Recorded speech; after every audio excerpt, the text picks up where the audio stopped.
Welcome everybody to the final two crew battles of the Rise Championship League or Rise Champions League. Uh, this is super hype, man, because it's throwing me back to my All Brawl days, the days of Wi-Fi crews. I was never a participant, but I always loved watching the rivalries, watching the beef, and we've got just 3 crews left. We're gonna first kick it off with our semifinals match between Fake Halo and Team Gangplan. Here to bring you through it, my name's Max Ketchum, and I'm joined by the legend himself, Ajax. It is so good to see your face and hear your voice after over a year, bro. What's going on? It has been a hot minute. I appreciate the fact that you're looking away from me because it's just like my presence was a little bit too strong for you, right? This is toward you on my monitor. This is toward, yeah, I got you. Oh, really? Yeah. Okay, because I got you the opposite way. I got you over here. But I'm gonna bring you over here now. All right, we mixed up. We'll get it down, bro. It has been so long. I hope you're doing well, man. And you were right. Like, this brings me back. I was talking to you off of this before we got started. How one of the most fun things I got to do at the events was being able to run those crew battles that you did with the collegiate stuff. So running it back here is just a bunch of degens just trying to have some fun and just have a good time. Just be able to like have them bragging rights for that crew battle rights at the end. Yes, absolutely. It feels so good to win as a unit with your homies. You know what I'm saying? Doing it alone is one thing, and singles is like, I got here with, no help but my own. But here, you have to fall back on your team strength overall. We're going to have 2 8v8 crew battles coming up for you guys to determine who takes it all home. So I'm just looking through these rosters, man. Like, I again, know very little about the Wi-Fi crew scene, but I'm learning as I go here, and I see some really, really strong players. I see on Fake Halo side, they got Arifo from Mexico, DDD player. He's really strong. They also have Big Boss, who I believe is the Mexican Rob player. Bonilla, another Mexican Rob player. Another Mexican Rob, yep. Yep. Oh, Colmar. Wow, Hippo Knight was his old tag. A Jersey Pac-Man. Let's see. I'm trying to see other players that I recognize. Ice Knight. I think I've seen that tag around. Meister. What? What's going on here? And that, what's crazy about this team too, but before we get into the description of the other ones, I want to bring up the stat sheet that they have going on thanks to all of production for this. We've just brought up a bunch of those names, and they haven't even really had to do much because you got people like Min, who's holding a 2.5 KD ratio of 15 stocks taken to 6 loss, running the crew lead, followed by Yatagarasu, Ice Knight, like you said, and then, of course, one of the Wi-Fi fiends, WebJP, right after that. It's crazy that a lot of these big names we're talking about with like Bonilla and such haven't even really had to put in that much effort because these guys have just been running the show. Yeah, and I think Min is just such a dangerous character in this format because she can often win matches by huge margins. Like, you get one stock with Min, and sometimes the other two just come naturally. There's a collegiate crew battle event that I cast every week, and there's a Min player named Ice on Deck who has 9 stocked in 3v3s, by the way. Entire crews multiple times. Yeah, super talented guy. And, of course, Min definitely not hurting in that department. I think she's really, really strong.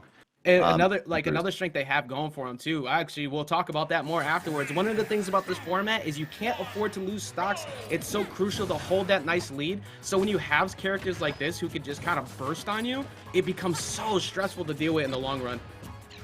Yep, and we're going to see Omar from the Dominican Republic leading off on Team Gangplan side, also stacked to the brim with talented players that we'll get to in a bit. But it's going to be Pink Shirt Guy with Min, another strong Min player coming out and doing the damn thing for this side. And so far, quite a good lead for him. Oh, almost getting the pivot grab there. Could have been even more damage, but it doesn't matter. Min just keeps the hits rolling. It's so crazy when you have to fight a character that literally option coverages you from 2 character lengths away. You have to deal with tech chases, and you have to deal with just jump calls by them simply holding forward and pressing either A or B, and you have to respect it entirely, which is crazy for someone like Snake and Omar's ability, because he's going to set up a lot of traps that Pink Shirt Guy doesn't actually need to interact with, which is very crucial to like Snake actually winning the game. Yeah, exactly. Snake really thrives on trading with those grenades up close, but if you don't have to get anywhere near him, then you won't be taking that damage. So I think Min is an excellent pick into Snake. Don't know if the read from Fake Halo was that they'd be leading off with Omar, but either way, I think this is pretty favorable for them. But can't count this man out. Of course, Omar, I believe, ranked 2nd in DR, so very, very talented player. Yeah, we were just talking yesterday on Return to Subspace about all the talented players DR has. We saw Capitancito in the winner's side, but right now Omar at that number 2 spot behind Capitancito is going to drop the first stock. And again, in this, all stocks matter so much more. You need that good lead to hold on. And your point character like Omar going down early would be a very big loss to Team Clan again. Or Gang Clan. We were just I'm gonna mess that up so much. Oh, it's all good, bro. We were just talking about how Min Min is so devastating with the stock lead. I mean, you could say the same for Snake, but when it's Snake behind against Min Min, oh man, I do not envy his position whatsoever. We've got Omar now a little bit on the chase, but the margins are super small, just about 20% separating these two. Yeah, I like how they're both giving each other like massive amounts of respect in center stage too. Because if you're pink shirt guy, you have to occasionally push. You have to occasionally try to find your way in, but you have to keep an eye on that C4 location and all these grenades. And Omar has answered right back with it. It's like, all right, I have really good buttons up close, but what if I just give you a maze to navigate? And you're gonna have to deal with that. You have to prove to me that you can get in, which he's been able to do. But as the set goes on, if pink shirt guy kind of falls into some of those traps, Omar could run with it. And we've got the arms pressure, just staggering it, using that self-assist Min Min has. It's so difficult to break through her walls when she sets up properly. And I love also how she can jump during her arms in the air, right? Like, you can rise with the hitbox after you've already pressed the attack. Super important to her overall spacing plan. Yeah, and also just the giant hitbox is a real pain for Cypher recoveries because Omar needs to go high on a regular. That's a big thing that you have to punish when you're fighting Snake. It's one of the few weak points he has, is trying to find that landing. And you don't even have to commit too hard because you just throw out Dragon Shot. It covers so much, but Ram really has been putting in work. It just kind of sits there as an annoyance and just keeps making Omar, every time he like decides to go for a trap, decides to set up some zoning pressure, he gets smacked away just like that over and over. Yeah, it could also be a great way to disarm grenades from afar, and that's so important for Snake to get the field set up the way he wants it. And right now, I don't know, Omar is doing quite well. I would have thought this matchup is kind of rough for Snake, but he's making it work just fine against Pink Shirt Guy to kick things off. Get the back throw off stage. Yep, goes for the super jump just to try to chase Snake all the way up in the air. Misses the up B, but still picks up a kill. All right, Pink Shirt Guy consistently leading in this game here. Yeah, Megawatt, such a strong KO option. And we were talking earlier about how one of the main win conditions for Snake is wanting to trade. But in a crew battle format, you can't really afford to take that much percent compared to normal, where Snake would want to rise with you all the way up. So Megawatt is going to be a real nuisance for him as it gets to like high 90%, and he just has to expect that he's going to die to it. All right, Omar just looking for more of a vertical camping game, knowing that Min Min controls horizontal space so well. We're seeing him drop a lot of these C4s, grenade drops from the air as well, but just looks like it's not effective enough against Min Min. She can just avoid that stuff on reaction pretty easily and not really be at the hands of too many threats. Yeah, this is about to be a massive W for Pink Shirt Guy. If he can walk away, getting this stock, holding this 2 stocks up while dealing with one of the big threats on the team, not that they don't have plenty more, but Omar is such a good lead, such a good starter pick for them to go with, and he is currently looking at a deficit. But you always have to watch out for Nikita, especially with tether recoveries. That will snipe it on its way in. Yeah, excellent call by Pink Shirt Guy just to do it early. Ooh, and picks up the up tilt. Even if Omar loses this stock here, I think he can be pretty comfortable knowing that he did what he had to do for his team. If they're going to lose the first game, might as well do it by the smallest margin possible.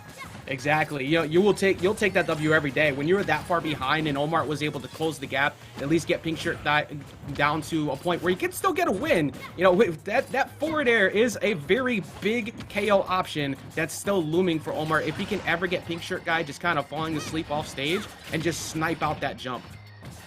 Uh-oh. Grenade into Bear. This could be the start of something beautiful for Omar here. Oh, if only that back air connected. I think we would have seen the tide start to turn a little bit more in his favor. Yeah, that would have been good stage positioning going for him. He would have been able to get him in an awkward spot. But, you know, Pink Shirt Guy holding center stage again. This is exactly what we talked about before. And landing directly on top of Min Min. Up smash out of shield is such a good tool. That's the first 3 stocks going in favor of Fake Halo. Yeah, still such a close match. Good momentum swings back and forth either way, but it did look like Pink Shirt Guy was in firm control for most of the match here. I think this is just one of those matchups that really throws Snake off center. And when you can't camp the opponent as well as they can camp you, I think those are the hard matchups for this guy. Yeah, you look at that first stock too. One of the things that actually is so strong for Min Min is anybody who has to rely heavily on air dodge to ledge gets blown up by that Dragon Shot, and also by Ram if they happen to decide, you know, hey, I don't think I'm gonna time this correctly. Ram's much faster. It just pushes you away, and you get rinse repeated over and over again. All right, so congratulations to Fake Halo taking the first game, but of course there's 7 players remaining on the opposing side. It's not going to be easy to just count your blessings now. You know what I'm saying? Like, Yeah. still 21 stocks to work with for the other guys, 22 on your own side. Do not rest on your laurels having a 1-stock lead here. These rosters are stacked top to bottom. Absolutely not. I mean, we look back to that round just before this, right? You had the GOAT who started off hot. Just took out 3 people right off the bat with that Captain Falcon. And then afterwards, Ignis decided, I'm a one-man army and I'm going to take everybody out. Got the whole chat just saying, yo, please sign my diamond sword. It could just happen at any time. Anytime you fall asleep in Cruz, somebody will just run through. We've seen it time and time again where people just take 9 stocks and then it becomes uncontested after that. I'm just looking at the Team Gang Clan roster because we talked a bit about Fake Halo. They've got players like Chag, Deathspade, who I believe has been doing really well with Bayonetta recently. Ethan Foe, a young prodigy from, I want to say Chicago, but it could be Michigan. I'm sorry for forgetting, Ethan. J-Ban, wow. Do you want to talk about all his Brawl throwbacks, bro? We got J-Ban in the mix. And then jumping back to that, right, on Team Gang Clan, we just a couple names that you just listed off, and then you talk about the MVPs of it so far. J Mafia with the switch ups between both that crazy Yoshi and the weirdest looking me that just puts in work with, you know, it's just one of those things. Up next, we're going to actually have Midnight coming in, which is going to be Palutena, also known as Buntai fan lately for a lot of people. But that is going to be a nice pick coming in. It's a nice, simple choice. You deal with Min Min with 1 stock. All you got to do is just get a couple Nair trains, and now all of a sudden, Pink Shirt Guy's in a really tough spot. Yes, and Palutena with some great long-range tools to deal with Min Min without having to necessarily engage close up. So I think this is probably one of the top-tier matchups that Min Min is less proficient in, though absolutely not one you want to counter out in by any means. I think, you know, just the sheer damage output of this character allows her to win any match if you play well. Masher 15. Love to see that. Absolutely great. Also, confirmation from the chat that Ethan Foe is in fact Chicago. Also, Kappa Fried for Magician Sova. So this is going to be a very interesting first start here. If Pink Shirt Guy can just get a couple stocks off of Midnight, who's a really, really good pick here, just as a simple deal with this character, anti-meta, like everything about what Palu does is just simplifying the game and annoying you out of short hops. Yes, and it's a little harder to get the short hop pressure started against the Ram, of course, because it curves upward. Great anti-air move. Covers one of those blind spots for Min Min, which is that 45-degree angle. Doesn't quite hit there, but it's a good substitute when you have nothing else. Yeah, true enough. And oh, good job going for the high recovery there. You can see that Midnight understands and respects, I can't be landing directly in front of Min Min like that, especially going towards the ledge. It's so easy to cover my way down. And teleport is actually really easy to react to. Even with online, you just hear the sound go off and you can react to sound cue. So just putting out those heavy hitboxes with those 2 smash attacks from Min Min can blow that up. Midnight trailing a little bit here in the first stock of things. Oh, okay. Gonna get an unsafe move on shield. Not a huge punish, but still, Min Min trapped at the ledge now. Oh, but Midnight's gonna give up all that stage just to back up from the arms. That's the kind of respect that this character demands. Yeah, it's all just a constant respect, and just even with the fact that you can clank out with things like the back air, you're nowhere near Min Min half the time. Look at that! Min Min is like 3 whole character lengths away from Palutena and still was able to force Midnight off stage. This is looking like a potential stock going in favor of Pink Shirt Guy if you close out this ledge trap here. Unfortunately, it was the Ram instead of a harder hit that didn't take the stock. And now when we see Min Min applying the corner pressure, Pink Shirt Guy looking completely in his comfort zone here. Also able to adapt and jump while throwing out the arms in case his opponent jumps with him. Amazing pickup on that stock, though. And we've got 4 taken by Pink Shirt Guy already. I'd be shocked to see him take another one with this kind of percent deficit. Oh, wow! Still reaches the ledge. Yeah, right now, it's just Fake Halo's got to be feeling really good about this. They're just, like, they are really, really running it behind that first pick. Pink Shirt Guy able to get that extra stock, still has the opportunity to get some more here, because you already know, once you get into those situations of crew battles, it can be easy to start getting very stressed out, but Midnight able to get the drag down. Only losing 1 stock, not too bad, but Pink Shirt Guy definitely put in a lot of work. Oh, man. Min Min, such a great character for Cruz. It's just really hard to approach this character, get the action started, etc. And she does so much damage, so much knockback from afar, that when she's playing in that comfortable position, sometimes it's just like an automatic win for her. Oh, what a way to end it, though. The drag down neutral air and just unable to recover. Man, we almost saw the shield break there too. So many great replays from this first game, and really just from Pink Shirt Guy's run through two extremely talented players. I mean, like 1.3 players, I suppose. But holding up against Midnight, who's had a great come up throughout the quarantine era of Smash Ultimate. Oh yeah. And even offline, Midnight was quite a known threat over in the SoCal area. Not really somebody we saw travel a lot, but if you look at the 2GG times, like really was on the come up before we got stuck at home, and just continuing that here offline, online. So it's this is one of those names I'm going to be paying attention to when we get back offline, especially in the West Coast, for how much effort he's been putting in to make some waves when everything comes back. Absolutely. Don't take your eyes off Midnight, guys. Not a Wi-Fi one trick by any means.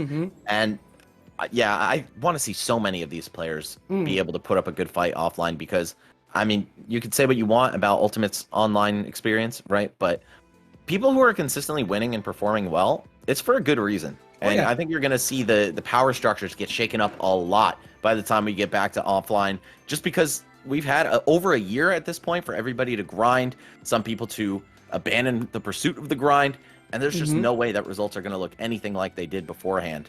Yeah, like, don't get me wrong, we're definitely going to have the top 10, like, all those, like, really talented players. Like, obviously, Light is somebody who doesn't play online a lot, but he still grinds at home. And there's going to be the Dark Wizzies of the world who continue to, prove themselves like they did before. But a lot of these names we're seeing pop up now, I think too many people forget that a lot of people were Wi-Fi warriors in a lot of these games. It's just you didn't know it because we had offline. Like look at Lade, for example, right? Huge Wi-Fi warrior. And they're like, he played with a bunch of other talented people. One of the biggest threats in the New England area, and somebody you always want to fear when you see in an offline event. So I'm looking forward to seeing some of these people make those waves. Yeah, and I got to point to people like DeBuzz, who even dating back to Brawl, like he was almost an online exclusive player for a year or so, and then he started coming out to things in person, and he got disgustingly good very quickly. So guys, don't sleep. You know, you might want to just like discount all the people you lose to on Wi-Fi or like blame the connection, but rest assured there is actual skill behind a lot of these guys. So sure enough. It's all about playing to those win conditions. I know every time we get on the mic, we got Sonics there, and everybody wants to go, oh my god, Sonics. But this man was somebody who ran DR for a long time, and when offline was going on, got top 32 at a couple of offline majors. He was moving forward, and he continues to move forward. Even with it being online, he's going to be a threat offline, and that's something that I think a lot of people can forget. Because regardless of those tactics, we may not see nearly as many K rules and DDDs and stuff in the offline bracket, but there's still going to be a lot of big threats coming from people like Sharp, Sonics, just to name a few. Dude, if you want to talk about K rules and DDDs, I don't doubt that Kirby Kid and Atomisk are going to be putting in mad work offline too. I mean, they already were beforehand, very highly ranked in their regions. In Adam's case, in one of the strongest states in the whole country. So yeah, true. I have pretty high expectations for a lot of these guys, and you know, I think right now, like, there's a lot of salt brewing between the Wi-Fi players, right? Like, that's why an event like this is possible, because they all want to prove that their squad is the best, right? It's always about them bragging rights, man. You already know. Like, and I'm sitting there, like, I've been asking for someone to get it together, like at a Frostbite thing where we had USA versus the world, right? Get a Wi-Fi battle crew versus the offline heads. Get that going. Get that salt running. Like I want to see it happen. But it sounds like we're gonna be getting another up. It seems like the picks are out there. We got a link coming up, which is XH. I believe it's Hugh or Zhu. Is that how it's pronounced? Voices in my head. So it's each letter is pronounced, I guess. XHU is the link. I would have said X who, but he'd be like X who. So yeah. I was assuming it's something like Zhu, because I know that a lot of like the Chinese-based names that have accents kind of pronounced that way. But it is XHU. In fact, how you feeling about that? It's going to be Palutena versus Link with a stock down on Palu. I think that Palutena probably wins this matchup handily, but Link is really strong. Like his hits are powerful, right? And that's going to be essential. If he can play to this stock lead and just find the good kill moves, then I think he's in a pretty good spot, despite the matchup being a little bit rough for him on paper. And really, as long as he holds on to 1 or 2 against Midnight here, just keeps the pace, then Team Fake Halo is looking good. I think one thing that goes in Link's favor in terms of being able to fight this match, for one, that Nair is really good. We talk about the Palu Nair, but like Link's Nair does not get hated enough. That is a really good move. It covers so much, and also Something that works really well for Link too is the ledge trap game. If he can just keep Midnight stuck there, throw bombs down on the corner, because if you throw it directly down, it bounces right on neutral getup, so it makes you scared, it makes you react preemptively. And that forward air, if you decide, oh, I'm scared of that, I'm gonna jump, it covers that, and it could cover roll if they time it correctly. So it's gonna be very frightening, but I'm interested to see how he goes about it, because like you said, it's still Palu at the end of the day. We've seen this character time and time again just shut down tier lists because it is pretty much that middle ground, like, check. It keeps those mid tiers in check. Yep, she's the gatekeeper, much like Melee Sheik, Smash 4 Cloud. She's the gimmick destroyer for sure. Not that Link is just gimmicks or anything, but I think his kit overall does kind of suffer against Palutena. Outmatched in terms of the frame data. She's got a reflector. She's got excellent combos that work well on heavy fast fallers like him. However, could all come down to the strong hits, especially going in with an extra stock to play with. XHU certainly has the potential to walk away with this one. Now, in terms of overall crew battle philosophy, I think there's a couple competing schools of thought. One is that you save your best players for last, and you just have them anchor the team, hold it down, and close it out. The other is that you field your best players first, or some of them at least, blow a giant hole in the other team's stock count, and just count on the rest of your team to maintain the pace and squeak it out at the end. With 8v8s, though, I think things get a little different because, of course, there's so many players on each of these crews that could do a ton of damage. You can maybe lead a little heavy, play a weaker mid game, and then play a very strong end game, or maybe pad all of the strength into the middle. There's so many different ways this could go, right? And I think, you know, you're not going to know exactly what the flow of this crew battle looks like until well after these two scrap.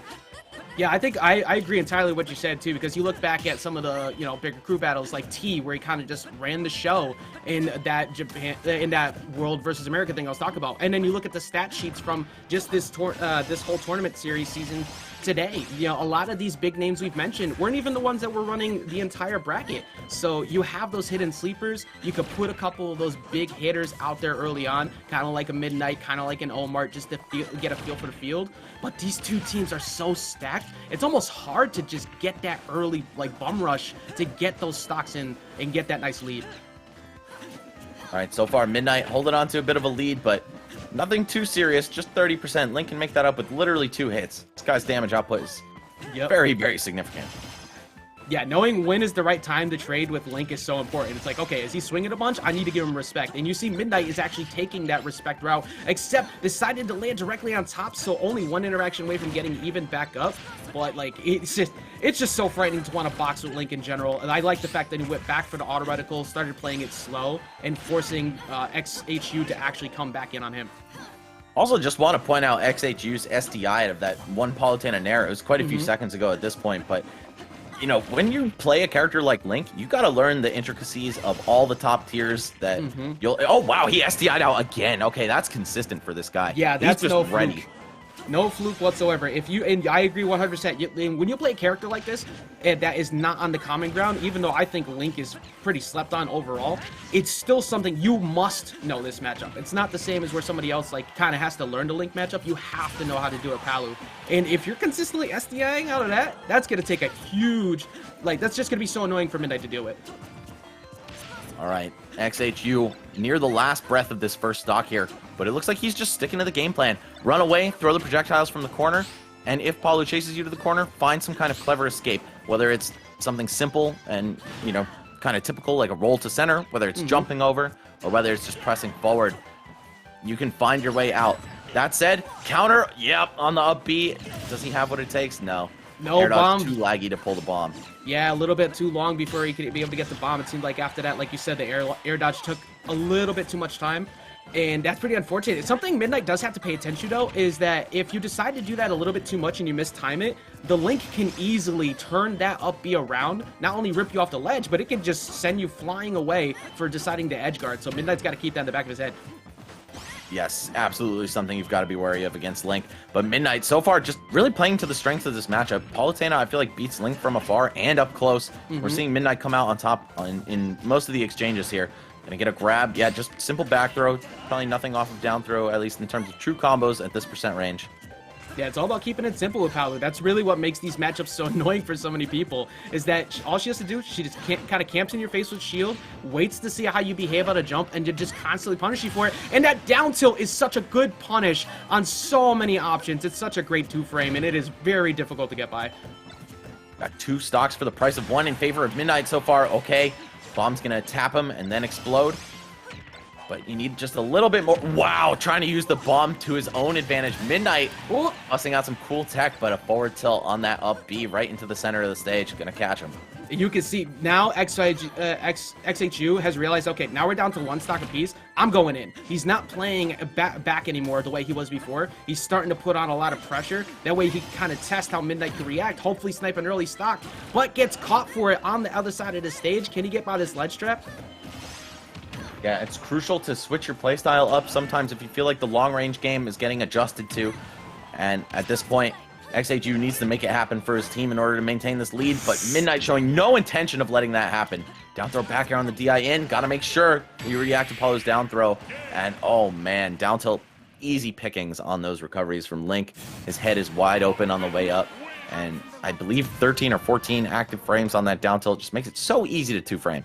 You know, you just reminded me that you always have my good old friend Ultimate Frame data up, so I can double check to see. Because I hate throwing out the wrong info. It's so easy for us to do that. Then they blow us up 20 years for, in YouTube. But what a great job Midnight did of consistently getting that ledge. It is so easy to say, oh, you could just win this matchup straight up by getting those down tilts, but if you're not timing them right, then that's a huge loss in your favor. You're not getting those KOs consistently, but he never dropped them.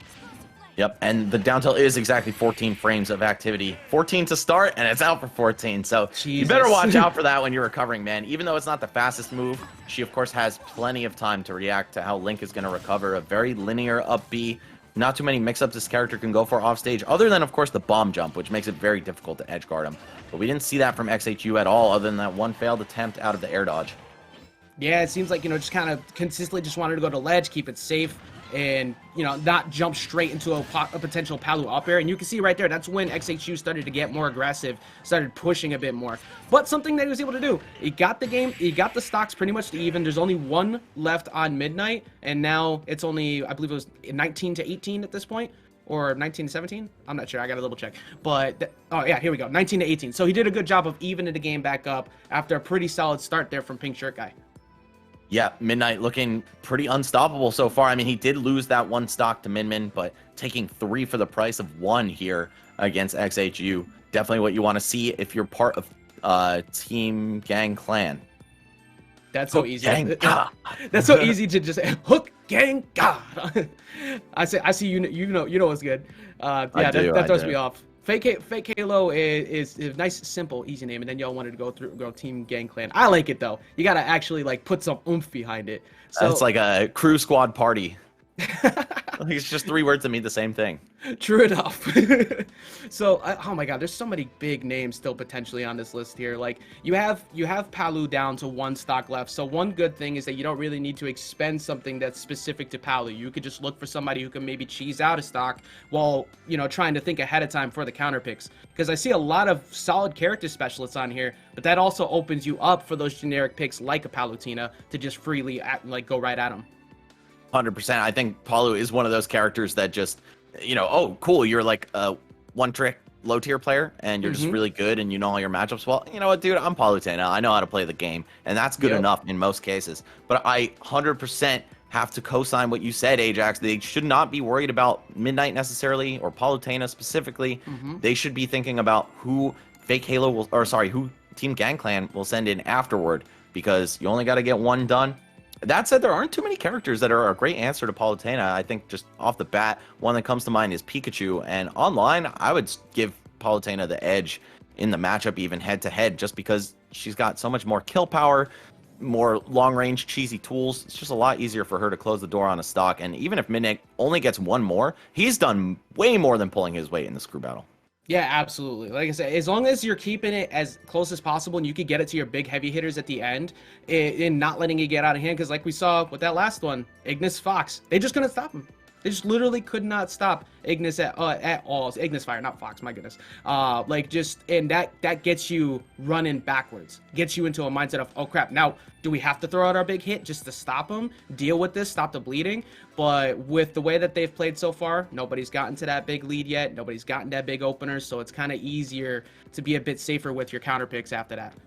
Yeah, and you got to think that if any of these crews have made it this far, of course, this is a semifinals match. None of them are slouches. Top to bottom, these rosters are stacked. And of course, the 8 that they choose to field will be done very deliberately. Now, I just want to take a look at some of those stats as well. The heavy hitters for Fake Halo, people that we might see coming in right now, of course, Minmain with a phenomenal 15 stocks taken for the season, 2.5 KD, like you said. Yata Garasso, I'm not sure who he plays. Ice Knight, WebJP, Clear, Kopel or Kople, not sure how you say it. I believe it's Kopel. Kopel, okay. And Toru are the 7 leaders in terms of stocks taken. I think it might be time to just throw one of these guys out. You know, we're easing toward the mid game of the crew battle here. 2 players down on their side. You know, maybe time to start depending on some of your big guns. Yeah, throw out one of those big hitters just to kind of like mess with the tempo of the game. Make them just put that first like big call out there. It's like, okay, can you deal with this? And then after that, then it's on Team GameClan to decide, okay, are we gonna field out one of our best hitters after that? That's what was like one of the cool things about crew battles as a whole. You're literally playing a strategy game with the people. There's no separate rounds. It's all about, do we put out this fortress now? Do we set up this wall now in order to actually get some early resources, get that good KO in? Or do we play it too slow and then next thing you know, we're behind so many stocks? Like, it gets really stressful just being a team leader trying to set this up. Absolutely. I think strategizing, resource management, and just a sense of the momentum in the crew battle is so important to coming out on top. Individual skill is one thing, but there's so many other factors at play here. Yeah, then from the looks of things, taking a quick inside scoop, it seems like Storm it's X-Torm. I'm just going to go ahead and say Storm. And if somebody wants to correct how it's supposed to be pronounced, I'd appreciate it. Looks like Storm's going in. I'm not 100% sure who is, what the character pick is. It's gonna be Snake. Okay, yeah, taking a look for a look in there, and then the stage will be Smashville from the looks of it. So it's gonna be another Snake coming up to the plate on Smashville, which is a great stage for Snake. You control pretty much half the stage just by putting C4 in the center, and that is so good against Palu, because when you get Palu to stay on the ground and not try to just air-to-air you over and over again, you're in a good spot. Yeah, and Storm actually a breakout success player from the GOML online qualifiers from Mexico. Really looking forward to seeing what this guy can do. I also watched him play in Smash World Tour Mexican qualifier, and man, he lost in such a heartbreaking fashion, kept blowing himself up with C4s, but that's something easy to clean up in your play as a Snake, right? I mean, literally just don't press the down B button when the C4 is near you, and it's something he won't have to worry about. So I think this guy's got a very creative style of Snake. Going up against Palutena, he's only got to take 1, but this matchup is a little bit rough for Snake in my opinion. Yeah, it's purely on, can Midnight put him in the air? If you could get Snake in the air, especially around that center platform with Smashville, he's in for a rough time. He's going straight to 40, 50, 60 if he just catches any of those bad air dodges on the way down. So he's got to choose correctly. He's got to set up early. And I'm actually glad you pointed that back out, because one of the things that's been so fun about online is all these players that we don't normally get to see. Like, we usually see so many talented players offline, but so many new names have shown up that I get to now respect, and I'm glad to see Storm in here. I'm looking forward to seeing how they go about it, but this is a big one for Midnight if he could get a few stocks out of here. Yeah, you guys got to consider there's so many players who are still just joining Smash, right? Ultimate, 2.5 years old, not the oldest game out there by any means. I mean, there are people who just joined Melee during the Slippy era, right? So I mean, true. New blood is always on the rise in Smash, and some of them get really good really quick. You always got to watch out for them. I, again, am super stoked to see how these guys all perform offline. I think there are some real talented players that came up out of nowhere. And Storm, I'm not sure if he's a veteran, if he's more new blood, but either way, I was unfamiliar with him until GOML's Mexico qualifier, and I think he's looking to put his name out there a little bit more. Oh, his tag is offline. Oh my God, we're all looking forward to it, Storm. We feel you. I can't wait till we get back offline, man. The first thing I'm gonna do is just after the event get together with going to get food with the boys. All right, deciding to throw out a couple taunts just as the timer on the way down. And already C4 in center stage, just like so. Now he controls a bit more of how Midnight can approach. Ooh, blows him up with the C4. Yes, that's the proper target. Not yourself. But no, I'm just kidding. I don't want to roast this guy. He's so good. It's all good. Hey, look, as long as you say it, they'll never do it again. I'm sure that Storm will never let that situation occur. Hopefully, I didn't just curse it, but you see it now. Midnight realizing no C4 there, trying to put some pressure on, trying really hard to just like throw out some short hop fairs, trying to bait an approach and just space him out. But he's getting knocked away. Gets caught by the Nikita on the way up. Gonna get caught by the C4 at the ledge. That is a clean for stock going straight to Storm. Midnight with some errant recoveries there. It looked like there was no way he didn't intend to go to the ledge, but unfortunately, bad angle 2 times in a row. You're going to see one right here into the Nikita and another one right here into the C4. Very tragic finish. And Midnight, Team Gangclan, unable to continue building that stock lead there. It's going to be back to even, courtesy of Storm Snake. That just shows how good both these teams are so far. We're down to 18 stocks apiece already. That's what, 3 players each have come up to the plate, I believe? 2. And Storm's the third for okay, for 2 and 3. So there's already a few in, and we're keeping it deadlocked. And the fact that Storm was able to pretty much win that with almost no damage taken. It was very hard for Midnight to actually get in, which is crazy, but he started off right away going straight to that center platform, controlling it, and he got like 60 some odd % just off of that one interaction, which will put anybody into a headset like, all right, I gotta back off. Yeah, absolutely. And now coming up on Team Gangclan's side, I feel like it wouldn't be a bad time to throw out, you know, someone who just plays a zoner and just deal with Snake that way. I think that's really the matchups he loses are the characters that can shut his game plan down from afar or just completely overwhelm him up close. And those are few and far between across the entire cast. Not sure who everyone on Team Gangclan plays. I do see Kobe here. I believe that's the young Link from CFL. Maybe not a bad choice. I haven't seen that one in a while. Yeah, same. They got J Mafia, they got Kobe, so some strong Florida players on their side. But again, it's a complete toss-up with such deep rosters. Only 8 players can actually make it out. We'll see. And you still run to that same situation where Snake is just stressful to fight. You're trying so hard to mitigate as much damage as possible to make sure you don't lose any stocks, but you're taking 10,000 trades with Snake, so you're trying so hard to play a different playstyle because you can't afford to really just give those stocks away for free for the sake of trading, for the sake of taking that lead. You want to hold on to them as long as possible. So I think risk-reward is going to matter a lot depending on who they throw in as the counter pick here. I'll just throw this out here. Characters that I think get incredible boosts from the crew battle format. Snake, absolutely. For the exact reason you just said. Can't be traded with him. Can't let that damage rack up. Can't lose those stocks. And then Joker, of course, when you have the stock deficit, or rather, you know, you've been on the sticks already and you have to SD, it gives you a little bit of meter, and that kind of helps you get Arsene faster, around the 50% mark rather than 70. Very helpful in terms of building momentum. Then Sephiroth and Lucario are the other 2 that I'd like to point out as being really dangerous in this format. Sephiroth, you get the wing earlier when you have less stocks than the opponent. Lucario speaks for itself. Tons of aura power up just by nature of being down a stock. So your team can be winning, but your character could be losing in the match, and all of a sudden it gets out of hand for your opponents, and that lead can snowball very quickly. Exactly. I mean, you just look at the Anubis strat in doubles, right? You just intentionally drop off stage to give Lucario that free aura to make it so all KO options are that much more viable, and it's on the Lucario to play good. But there, speaking of good Lucarios, I believe I saw, I'm not sure if Armadillo was actually on either of the teams. No, actually Armadillo was in Grunted Renegades, so that is a good pick normally, but we won't see it here between these 2. And I definitely agree on the Joker and the Sephiroth, just having those late games. But with Snake right now on the board, it's just like, all right, well, I don't want to normally fight you. I don't want to be up next to you on a regular basis. And now I got to do it while conserving my damage and my stock. It gets annoying. I wonder if we might go to someone who's just really good at the Snake matchup as a whole, maybe then a pure counter pick to Snake to try and change the tempo of how they've been picking characters so far.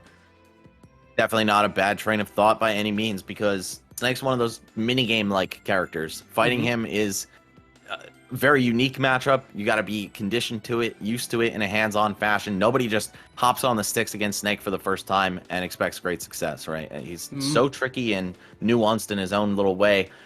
But Snake is not a character who really ever gets 3-stocked, right? Unless your opponent's just completely mopping the floor with you. Because he's able to trade so efficiently, he's got very quick kill moves up to a frame 6 move that you can just kind of throw out, stuffs out, jumps very well. The likelihood of him taking at least 1 stock is very high. So I think fighting him in Cruz is super scary. Actually, now that you bring that up, I had to think really hard about a matchup that could possibly pull like a 3-stock off on him. And one of the few that comes to my head is like Mega Man. Mega Man is one of the few really annoying matchups for Snake. And it's something we've seen people like Mars just pull out as a counter pick to fight against in the past. And the good Mega Man players, if there happens to be one in this bracket, that'd actually be a pretty solid idea to go with, because Mega Man isn't necessarily the greatest counter pick either. I mean, the greatest thing to fight against. I like where your head's at. Mega Man is certainly really annoying for Snake. He can take the fight away from him rather than having to deal with trades and all that stuff. Got some very scary edge guards, early kills. If he lands back airs, forward airs off the stage on the Cypher, down air, of course, a good way to just completely eliminate somebody. And another character that was coming to mind for me is Falcon. I don't know if you'll necessarily 3-stock him because you got to get up close and personal, but Falcon relying on grabs a lot is very good for counterplaying grenades. Either you time your throw to have invincibility during the grenade explosion, or you just, don't let him play that grenade into shield game that he relies on so strongly. And of course, we know what Falcon can do when he gets momentum. So, yeah, if your name's Nick C or Fatality or something like that, we've seen what they can do against people who air dodge too much, and that's one thing that Snake has to do all the time to get the ledge. So it's one of those matchups that's kind of wild to think about on paper. We're actually going to see Psychod or Psycho'd, who actually Psycho D. Okay, Psycho D. I'm not 100% sure. I was going to go with Psycho'd. And this Ike is actually really good. I believe I saw him this past week on MSM, and he puts in a lot of work. He understands risk management. He knows how to get his openings, and he takes his punishes to a very, very high percent. So I think this is a pretty solid pick here. You know what region he's from by any chance? I've seen his tag before, but I'm not sure where he's from. I am not sure. So if somebody wants to confirm that, we'd greatly appreciate it. All right, of course. And this matchup's interesting too, because this is not necessarily the easiest matchup for Ike to deal with, but if you understand how to control the landings of Snake, you could do well. And it's on Snake to really just put out a tremendous amount of grenades, so the Nair and falling up airs constantly clank with grenade, and that's another good way to get him. Get a hold of him, bounce him right off the top. He's getting big damage. And it is confirmed actually in the background, actually on chat too, that Psychot is from Ohio. All right. Some Midwest representation here, and the up air gonna take care of Storm's first stock here. I really like the pick on a couple levels, and I really don't like it, right, for some reasons as well.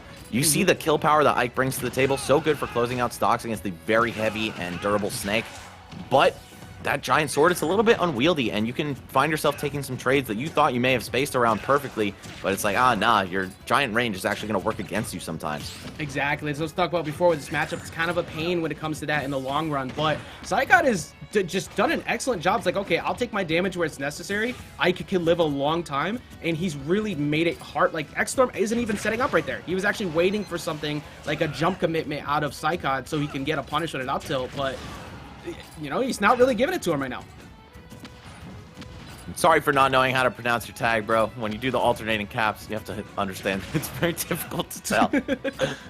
Either way, we got Psychod now at 166%. That means magic numbers for the down throw.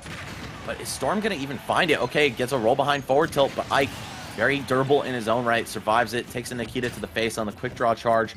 And is that C4? Okay. Storm, of course, going to be hyper aware of that. I think it timed down on him once, and he blew himself up with it once in the Smash World Tour qualifier. Not looking to have history repeat itself in that department. Yeah, absolutely not. You do, especially here in a crew battle format. Last thing you want to do is just give up stocks for free to the other team. And he's doing a good job of kind of camping around it right now, because he's basically saying, Psychot, you got to commit. You come to me right now. And Psychot realized, like, hey, I got a lot of time to play with here. I'm only at 42. You're at kill percent. All I got to do is call out one option, which he tried to get right there, possibly on a rollback call with that dash attack, but it's going to miss. Well, Storm had the field set up perfectly to cover Ike's recovery, but just was not expecting the bold quick draw right into the C4, and as a result, he didn't detonate it. And we're seeing those percents start to climb on Psychod here. Oh, but forward tilt going to wipe him right off the board, and that's so essential against Snake. Having moves that are strong enough to just take away his stocks, as simple as it sounds. you really need to be able to deliver those powerful hits unless you want to fall behind in the trading race and all the damage that Snake's able to bring to the table. 100%. This man's thick. You need to have that KO power. You do not want to let Snake be living all the way up to 160% or so for free, because that's where he's completely content. And everybody else is going to die significantly earlier to those up tilts, to those C4s. But Ike, though, is going to be someone who could contest that. He can kill him early. Like, even right now, a good call at the ledge, off stage, can lead to an uncomfortable spot, especially 85%. If he catches him a little bit too high with his up air, he's going to take him out. Wow, and you just see how the momentum gets so strong for Ike when he's rolling in this matchup. And Snake, as good as he is at taking these trades, at disrupting the advantage state, if you play your cards right, if you're hitting him low from underneath when he's plucking the grenades way up there, you don't even have to worry about trading. And that kind of precision is exactly what got Psychod the game here. His disadvantage state, not phenomenal when the opponent's really good at the matchup. And we just saw how quickly the final stock was taken. Yep, it's going to be right here at the ledge. Forward tilts him off, waits for the high recovery, and just takes care of him. I call that one a massive W in favor of, I believe that was Fake Halo with Psychod. Just being able to take a matchup, which normally is pretty stressful for Ike if they don't know the matchup. So what was one of the things we were talking about before this match started? Maybe you go with somebody who just particularly knows how to fight this character, so you don't have to waste just a personal counter pick to Snake. Psychod showed through and through he knows how to fight this, he knows how to deal with this setup, and X-Storm or Storm just couldn't figure it out. So that's a really big W going to them right there. Yep, just taking what might be a bad matchup and making light work of it. So big props to Psychod for that one. Ohio showing up big. But of course, there are members of these crews from all over the world. You know, we're seeing pretty much the entire U.S., a lot of Mexican players out here too. Not sure if there's any Europeans or anything, but it's definitely really cool to watch how global Smash has become. One of the hidden saving graces of this online era is that we've seen so many matches that would never otherwise be able to occur just because the players can't make it out to each other's regions. Yeah, it's expensive trying to get out to these places. You know, I can't wait to see people like, Shiny Mark. Obviously, I want to see people like Spargo continue to come back where he was coming before. But then other players like Nair, Alendis, all these other great threats that we're seeing from EU today with the Smash World Tour qualifier that played today. There's so many talented people that we didn't get to see before. I cannot wait for them to show up offline. Hopefully they could get the funds together to get out here, and we can also make our way to them, because I just need to see a lot more of them, especially after we get on. Like, once we go back offline, I hope that all these big name threats don't just disappear because people aren't watching these tournaments. Yeah, and I kind of do hope that Wi-Fi continues to persist throughout the offline era. We all just kind of wrote it off as like the Weenie Hut Junior competition. Yeah. But now everyone's kind of been forced to just like get strapped into that chair and watch these guys game. And I think people have kind of recognized like, oh, hold up, there's some legitimate talent here. We can't just write these guys off by any means. And I think it also gave them a confidence boost to start coming out to some offline tourneys now that they're beating some of the top threats out there. It's like they finally get a chance to gauge how good they are against the rest of the playing field rather than just other Wi-Fi warriors. Yeah, I mean, you got to be built different to intentionally just keep showing up to online brackets, right? You're fighting through now having to deal with the connections, but also just the massive like bite back people like to say about your characters because, oh, it's online, you just want online. But no, like a lot of people got that confidence that they want to have before. Just thinking of someone off the bat like Peanut, for example, right? Peanut is a very strong little mag who actually never attended anything before offline, but now that he's been able to kind of get some like confidence from this, he's going to be making his way to VGBC Xanadu's on a regular basis. So that's just another W for the local scene. And I'm sorry, last, did you say it was Toru coming out with Palutena? All right, so we're gonna have our next player from Fake Halo's side. He's got 2 stocks to make up, but Palutena versus Ike, a very hard match. I'm gonna jump in on this one because I happen to be an Ike main and I hate this matchup, and all the other Ikes will agree. Like, one of the few ways that you can contest this matchup is winning at the ledge. You need to be able to deal with teleports. You need to keep her stuck there and constantly get a lot of damage. But center stage, she's one of the best checks to jump that can deal with this matchup. So you're playing on retreat, you're playing respectful spacing with retreating nairs, with retreating forward airs to get a hold of how Palu wants to behave. Because if you're constantly just jumping in their face, nair is going to equal 50 to 60% because you're going to get dragged to a platform that you didn't want to deal with. Yeah, Palutena able to rack the damage up so well, especially on bigger, heavier characters like Ike. They just get taken for a ride, Marvel 2 style. And Facts.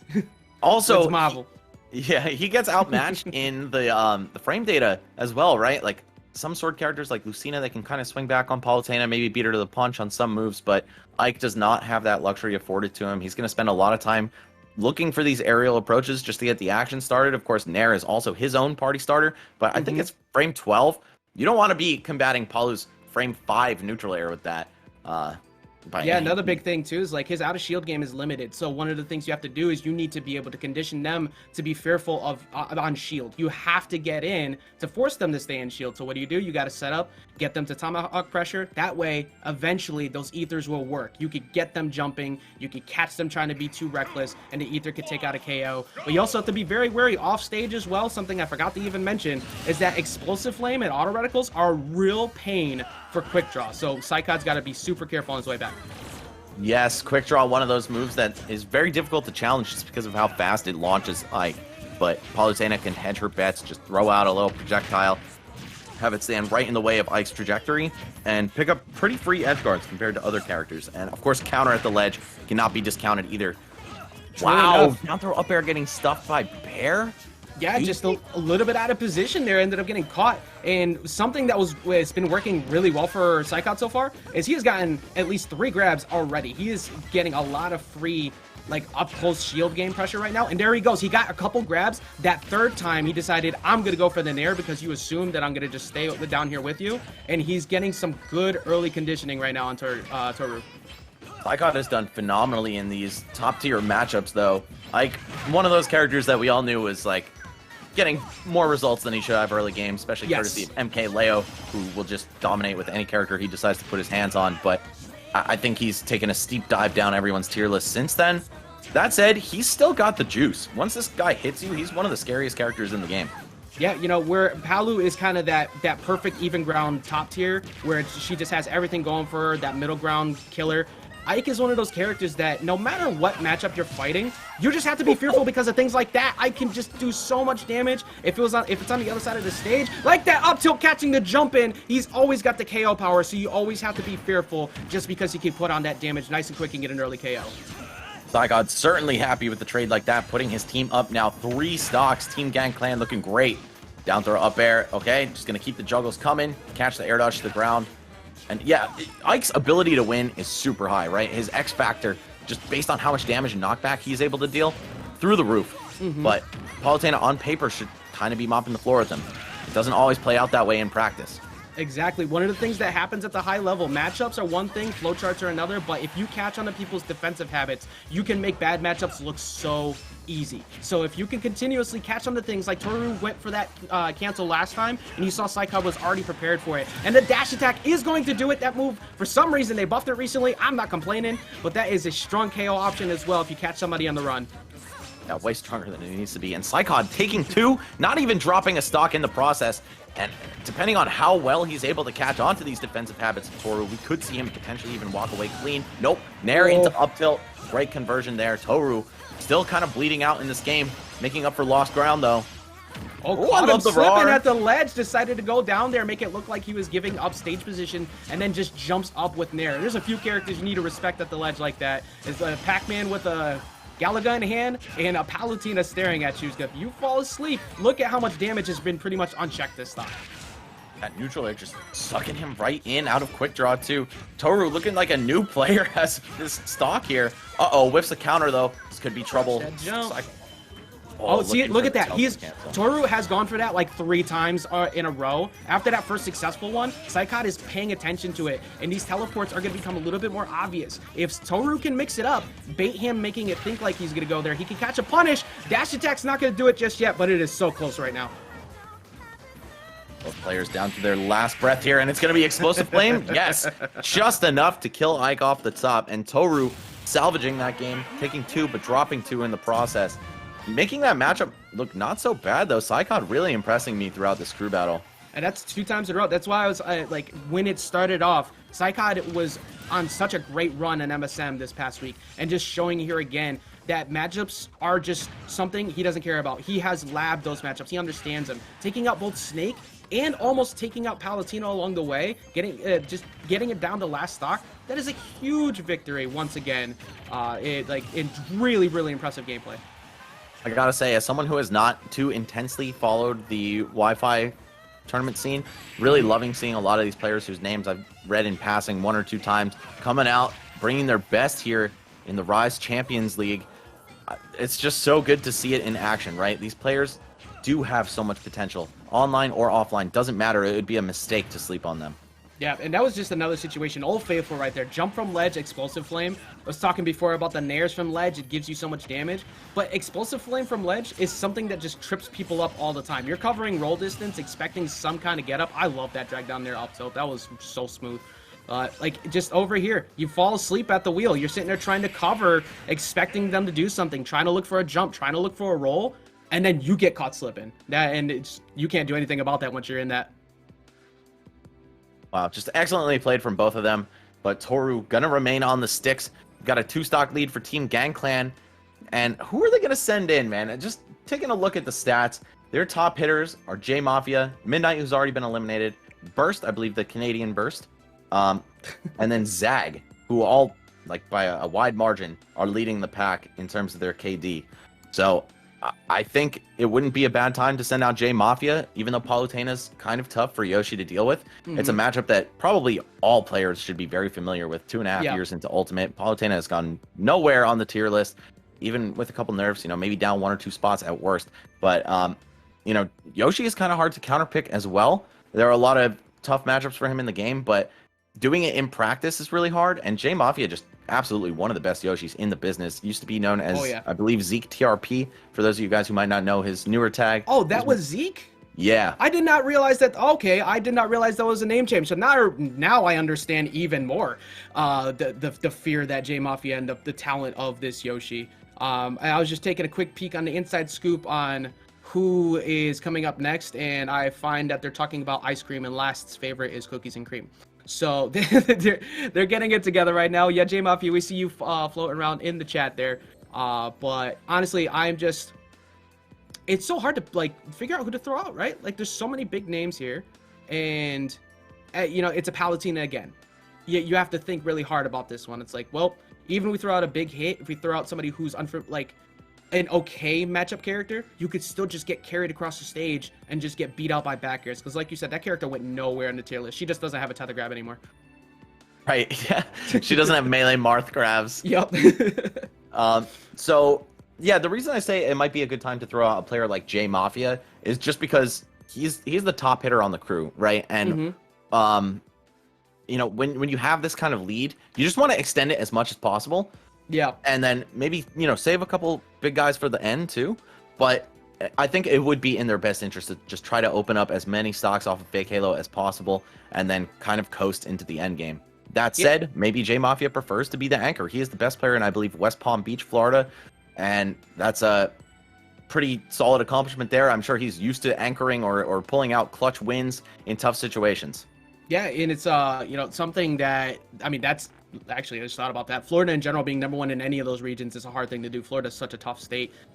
Something that also works really well is if you have somebody who's very momentum based as a player who gets hyped up that they're doing well, that is a really good thing to have in crew battles. J Mafia is one of those people that when he's cooking, you'll see it. He'll pop off on stream. He gets going. Kind of somebody always reference as a point for this, Mr. E. Mr. E in crew battles is a completely different human being. He ascends, and it's when you have somebody who has that type of confidence, you want to take advantage of it. I don't know who this looks like. They're still deciding at the moment, but we will be finding out momentarily.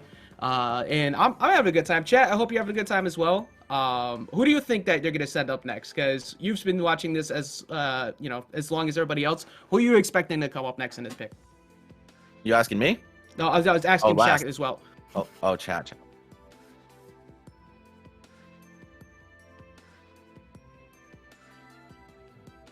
Okay, so by the way, guys, the teams have 7 minutes between each game in order to choose their next player. So if it gets out of hand, we might cut to a break. But for now, I'm just thinking, it's interesting that you bring up Mr. E, right? He's notorious for his run in the Tri-State versus the World Crew Battle. Let's Make Big Moves, one of the last offline majors to occur. I think he took something like 8 stocks, almost clutched it for Tri-State. He is totally a different player when it comes to crews. But you know what? I think Fake Halo. Okay, I think Fake Halo will save Mr. E for when J Mafia is out, because he has probably the most Yoshi experience against anyone in the world. Coming from Long Island, New York, he gets to play against Suarez and Raptor all the time. But I believe on the side of Team Gangclan, it's going to be Jay James, who that's a Mega Man player, I'm hearing. Yeah, it's you know, it's funny. I was just bringing up Mr. E generally, just like being so good. I didn't even realize in that list with all those listed names that he was actually in the team. So yeah, that's one of your big clutch players right there, just bringing that up. But yeah, it seems like we're going to be getting most likely Mega Man coming up next, up against Palutena, which is pretty interesting because Mega Man is one of those people who kind of keeps you on the ground, kind of makes you respect him, and having things like Leaf Shield and you know, Buzzsaw just in hand makes people have to respect you regularly. But Palutena doesn't really do that. She has dash attack, she has back airs, and she has good out of shield. It's gonna be super important on J James to figure something out on a way to just force that pressure. Yeah, I think maybe their philosophy is, all right, he's only got 1 stock left. We can take care of it, and then, you know, have Mega Man out for whoever comes in next. Mega Man's a character that's really annoying to fight, right? And especially online, not doing you any favors with the input delay when it comes to blocking his projectiles. But I don't know, it could be a risky play if that is indeed what they're going to go with, because Mega Man can just get kind of out-camped by Palutena, or like reverse camped. Got Reflector, got Neutral Air to cut through all the lemons. So many tools that this character has to deal with those long and mid-range characters, and that's one of the reasons I'd say she really has that claim to fame as the mid-tier Slayer, because a lot of them do rely on gameplay from afar. Yeah, her and Wolf really kind of those are the 2 people that I always say, if somebody wants to, if you want to get good, so to speak, if you want to learn how to play this game and play with a top tier rather than kind of like playing around with ones you like, I always suggest people play what you like. But it actually seems like it's going to be Young Link, not Mega Man. So you know, characters like Paolo and Wolf really simplify the game. They force you to understand how to use your jump, how to deal with somebody full stage, and how to properly box with people. But here, we're going to get Young Link, who is a combo fiend, and for some reason, has tremendous zoning and can fight up close. So let's see how this goes here on PS2. Yeah, I was going to say, Toru, you only got 1 stock, buddy. What are you doing there? I think he remembered a little late, though. Drops it.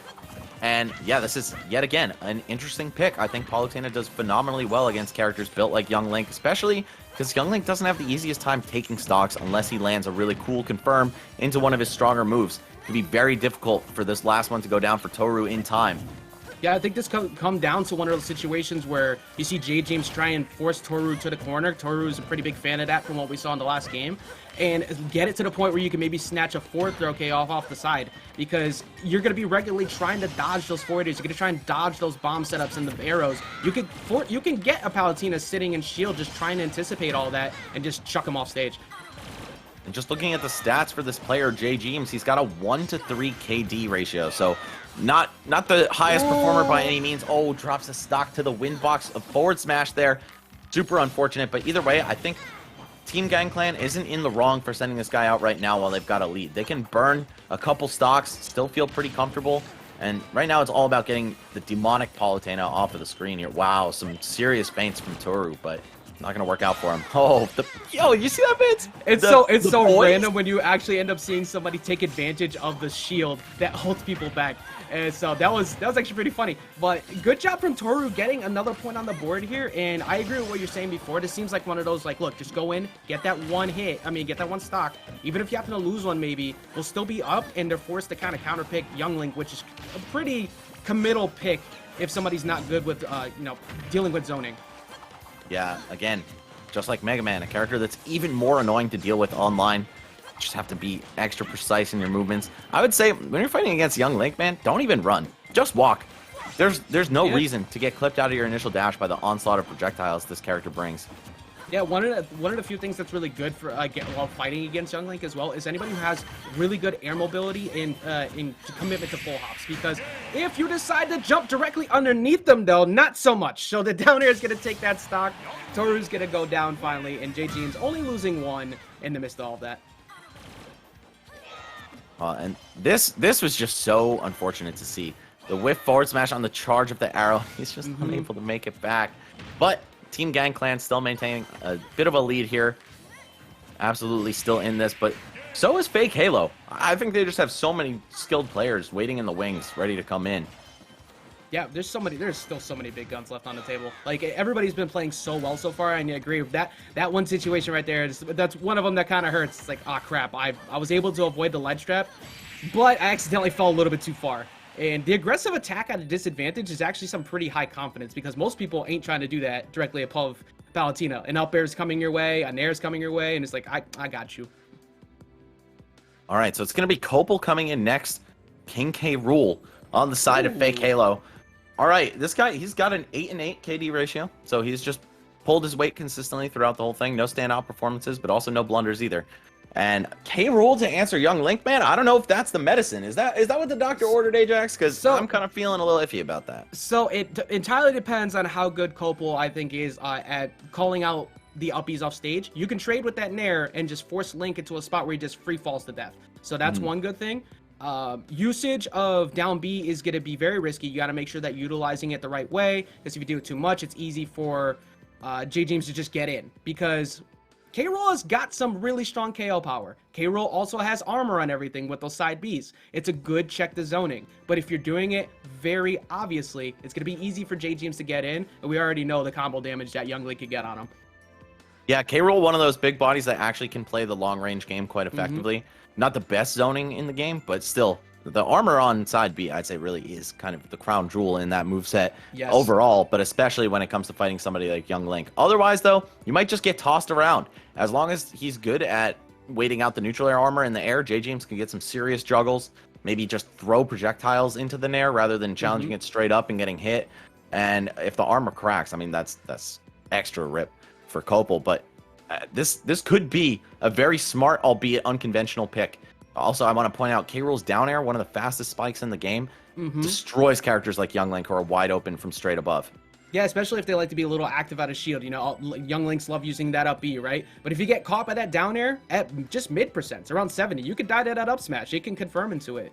And something actually, I'm glad you pointed out, all these recent K. Rool buffs that he was able to get kind of made the character relatively solid. Like, I think people don't respect K. Rool enough, even though he does hard lose to some matchups like Peach, for example. It's just not fun. But it's harder to break that armor nowadays. You got the side B armor, and like the character has some legitimate setups that can be very stressful, because every heavy has that fear factor. Once you get around like 80, 90, they're living to 200. You're like, how do I kill them? And then you make one mistake and you die for it. Yes, tons of characters that suffer on paper, namely those big bodies. They are able to close it out, and it's just so important. The human element in Smash can never be disregarded, and I think characters like that particularly excel online, because it's just overall slightly less precise gameplay, and that cannot be ignored. We'll see what Copel's able to bring to the table here. Young Link, just a thorn in the side of so many characters, not even necessarily in terms of the hard matchup ratio, but just how difficult it is to actually get your hands on him and cause some real damage. Yeah, if you're slow, if you're big, or just have an issue just getting in, like I was saying before, just having a good mobility in the air and being able to cover a lot of range is a great way to get in on Young Link, even though they'll figure it out eventually. But K. Rool would, you know, usually you'd expect him to go to a bit of a smaller stage, but he's content with going on the wider set here, going with the clutch box tag. J-James getting early. If J-James can just get a nice early lead to force it so Copel has to box more, it's going to be really good position for Team Gangplank. Oh, making his way in with the armor of the crown. I like that. Using it as an approach option. It's not just a zoning tool. Yeah, it gets you in, and it also gets people swinging. Like, oh, all right, confirming off of the side B. That's another thing that's great for setups. You got to watch out for the ledge traps. And we've seen a lot of K. Rools put in work recently. We talked about Kirby Kid earlier. If anybody's from Tri-State, they know skips. Like, this character's got some business because of things like that armor to get in. And if he can't close out the stock on the right, he's going to have some issues boxing with K. Rool in center stage. Love how Copel used the up air there to catch the crown, and also just how mindful he is of the crown returning, making sure to always be in another animation so he doesn't have to do the crown catch. Yeah, exactly. You want to maximize that because that's one of the few punish windows that you can get off the K-Rool relatively for free. And if you can get a hold of his crown, it's actually so good against K-Rool. But you see, oh, that could lead to it. He tried to go for the mash out call out, tried to get him on the air dodge in with the up smash, but he's not going to get it. A little bit further, though, about another 20%, we'll be seeing him just go straight for the up tilt, which will seal the deal. Wow, love that sequence there. Jump forward, throw the crown. Jump forward, blunderbuss to catch the crown. Jump forward, blunderbuss again while the ball is still on the stage for the command grab. None of it hit, but it still looked really good. And I think Copel's working with something serious here. Back throw, gonna take the stock for sure. And so far, he's continuing to lead the pace for Fake Halo. Yeah, I mean, or actually, no, sorry. He's leading the pace in this match, although Fake Halo is trailing. Yeah, the tags got a little mixed up there before it was on the other side. But you know, this is still a really good dub if you can get it, because before, Fake Halo was holding a nice stock lead, and you bring in Copel against a matchup of somebody who can easily juggle and pressure big bodies, and he's just playing at KO percents, but that Nair is going to finally do it. It's such a good out-of-shield option. Yeah, even though there's still 4 players and change left on Team GangClan, I think a lot of it rests on this stock right here. Is JGems going to let this one get nearly evened up very quickly? Or are we going to see Copel just fall and lose another stock? So far, JGems completely untouched here. Looking really good to take another one. Yeah, it's pretty much on JGems right now to recognize when Copel wants to go. Oh, that's a jump. That's a jump. He's going to punish it. He does it. He can't get him with the dash attack. Possibly if he was able to get off stage, he could have downed him. But JGems gets a second lease on life after that. Oh, using that dash attack, just trying to make his way in. Hit Young Link from off stage, which is not his best position on the map for really any characters. And continuing to use it. See? Oh, he didn't go for it straight away. You can confirm into upper right there. It didn't seem like Copel believed hard enough in that position. Probably wouldn't have KO'd. But then again, we've seen K-Rool get some very early KOs off that up air time and time again. And now it's in a position where JGems is going back to that zoning game. Just kind of giving him that respect, just looking for the opening. All right, throwing the crown. Just using it to try to tank the projectiles from JGems. Now, don't let the percents fool you. K-Rool, I think, much closer to landing a knockout here. What's it going to be, though? That's the question. And can he find it in time? He's got to watch out around these crowns, because if he gets hit, but all you need to do is just get a jab, the crown returns, and you can confirm straight into an up air. So he has to play at a range that's safe. But he's playing so far out of range that he's getting hit by the Apex run of the crown. And see right here, watch the jab! If he was able to jab him there and confirm it to that, that would have been the game. All about the crown for Copel right now. Seemingly doesn't want to press any other buttons. Oh, and finds the up air. That's huge for Team GangClan. Gonna extend their lead even further. No matter what, they're walking away with a minimum of a 2-stock advantage here. Yeah, that's a massive W for them right now. Copel was pretty much making it look like JGems couldn't find the KOs. But now, because he was able to get that up air, he gets it down to a 10 game. Where it could possibly be 12 stocks to 10. However, if JGems is just able to force Copel into a situation where you kind of hunt too hard for the KO, he's taking a lot of damage for it, and he keeps just missing it. No Punisher, but the up tilt will take it out. Yup. That down throw berry, so scary, so difficult to match out of 10%. There's literally no way. I don't think even with TAS inputs he would have made it out before the up tilt there. And man, JGems run 80% on Young Link. Yeah, for sure. It looks like a completely different JGems than we saw in the match versus Toru. He really turned it up, especially toward the end there, almost making all 3 stocks disappear for Copel, but instead, he's going to be hanging on with just 1 left for his King K. Rool. Yeah, excellently played by Copel throughout the match, like really understanding how you need to approach the matchup with Young Link, because if you don't do all that side B pressure, you're going to take massive amounts of damage you don't want to. It's so hard to just get in on Young Link like that. But JGems answered back, brought it down, and kept it to the point where all he had to do was just walk away with, you know, just a couple stocks, and he did it. He got him down to the 1 stock. Yeah, this is a matchup that on paper I really do not like for K. Rool. I mean, Copel was able to come out here, do his thing, take 2 stocks, but he lost 2 in the process, meaning that it was JGems setting and controlling the pace of that game. So maybe not the wisest counter pick on the part of Fake Halo, but still gives the other team something to deal with going forward into this next match. We'll see who it's going to be on the part of Team GangClan. They have a lot of talent still waiting in the wings. Of course, you're going to hear that phrase a lot tonight, because all of these rosters are just stacked with some of the most powerful players out there. Wi-Fi, offline, it doesn't matter. They've got a mix of everything.